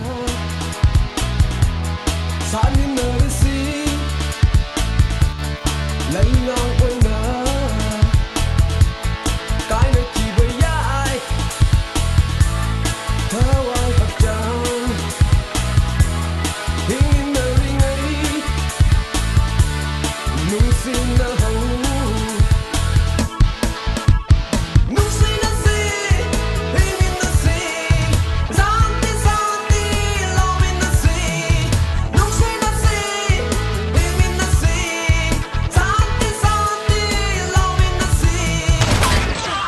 Lan pamde ai koi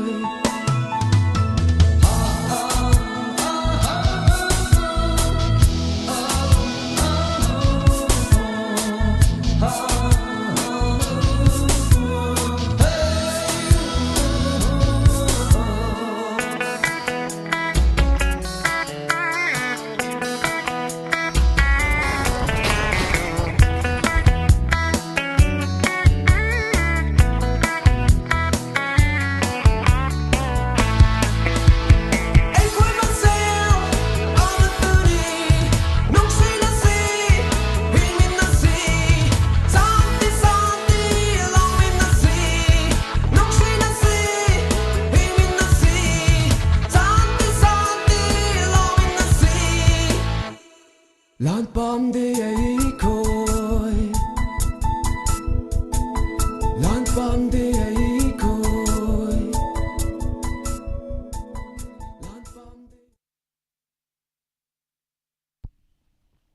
Ngasigi isay singse loi fajaba maliko mathangi isay mukul tamjarake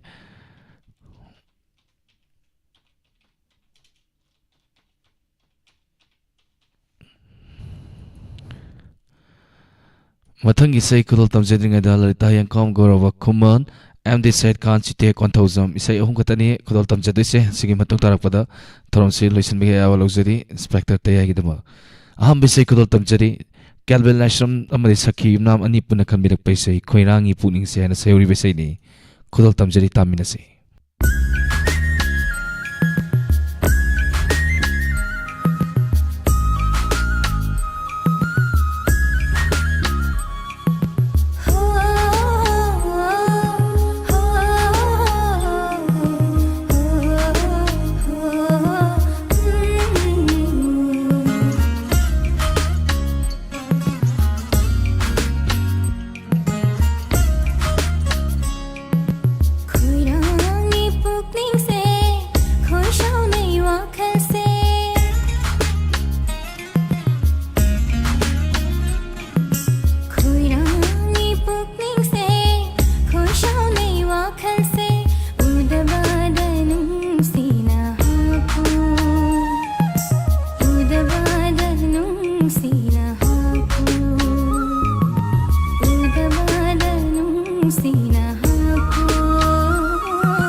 ꯃꯊꯪꯒꯤ ꯏꯁꯩ ꯈꯨꯗꯣꯜ ꯇꯝꯖꯔꯤ KY ꯃꯥꯡꯂꯦꯝꯕꯅ ꯈꯟꯕꯤꯔꯛꯄ ꯏꯁꯩꯅꯤ ꯉꯁꯤꯗꯤ ꯊꯦꯡꯂꯦ ꯊꯥꯖ ꯅꯪꯁꯦ ꯃꯩꯁꯥ ꯐꯤꯂꯝꯗꯒꯤ ꯂꯧꯈꯠꯆꯔꯤꯕ ꯏꯁꯩ ꯈꯨꯗꯣꯜ ꯇꯝꯖꯔꯤ ꯃꯌꯥꯝ ꯄꯨꯟꯅ ꯇꯥꯃꯤꯟꯅꯁꯤ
ꯃꯊꯪ ꯏꯁꯩ ꯑꯃ ꯈꯨꯗꯣꯜ ꯇꯝꯖꯔꯤ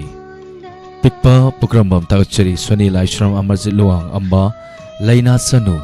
ꯁꯥꯅꯤ ꯄ꯭ꯔꯣꯒ꯭ꯔꯥꯝꯁꯤꯡ ꯉꯔꯥꯡꯗꯤ ꯌꯥꯝꯅ ꯅꯨꯡꯉꯥꯏꯈꯤ ꯇꯥꯛꯄꯤꯔꯤ ꯉꯔꯥꯡꯗꯤ ꯀꯗꯥꯏꯗꯒꯤ ꯏꯁꯩ ꯑꯔꯥꯡꯕ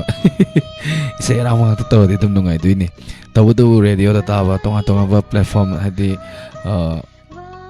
ꯂꯩꯗꯅꯀꯣ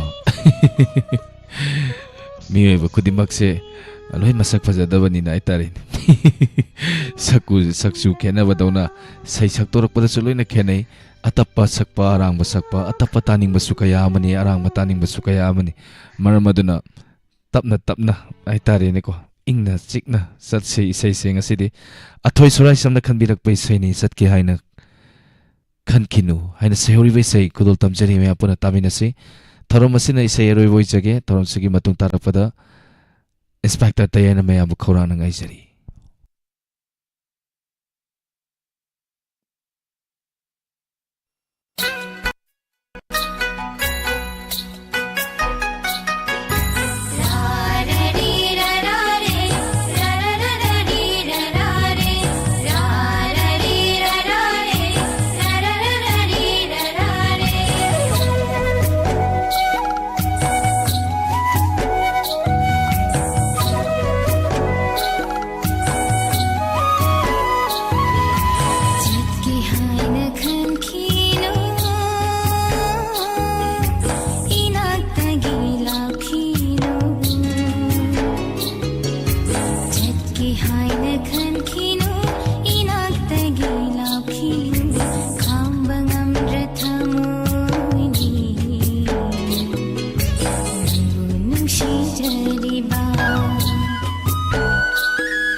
थरम सिगे रोबदे इसे अरांगो मखदल तमजगे नसिगे थरम असिदा इसे दी टेक्स इबी की बात खनबा नंगौद्रबा थाबदा नंगौद्रबा इसिले नाउसिंग द इसे अराइबा मखदल तमजरके साहानी लिंथोय चनु बावली नोंग हाय हाय पीके एजे मैसनाम रंजन पांगावम प्रक्रमम अल्लू अर्जुन थगचरी थरम सरुया बिरप्पा thank you very much Somkanta लाइसांग तेम थगचरी थैंक यू रोबिसे याम बोलेंगे मिनोक ऐसिन रोबिसे जकर नैरकदोरी ऐसो नोमकदोनी मयाम पुना नोकमिनसे नोमिनसे माधुरी न दुम सक पैसे मखदल तमजरके यिंग बे पेन बनाइदे नंग माखादी माधुरी दगी अमुक्तार सीने इसे सिंग असिगी थोरम असिदा सरु याबिरिबा मिपुम खुदिमक्ता कथोक्सरी पुना तामिनसी इसे सिगी मतुंग तारपदा इंस्पेक्टर तयागिदमक्ता नेक्स्ट पेज द लापिनना निक्सिंगजरी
Thank you. Ngasi say singsi loina tapang ato way kre ayamba ko. Adu loy salakpada mayam se inspector tay ta kogi taram dai gi king tuan ba haitari haksang si pangdaram ba I nung selam da basing loy selam no male. Hoju loy nikra ni na ai sun nikre. Acting se am kana to waya da thenjalak pa hingi na ko. Kana ko bana di audience sing aur male sai dance to le ren. Takachari ngasugi tonga ba platform singda saruya biriba live chat le biriba Arvin Sangita Sapam Amarjit Luang MD Said Khan Amba Yamkaibam Helen Sana Takachari Goroba Kuman Prokambam Alu Arjun Kajama Takachari Sawalena first area as medal gapisale Hai Sijeri Piki Atoibi Takachari Mayangbam Sanjoy Takachari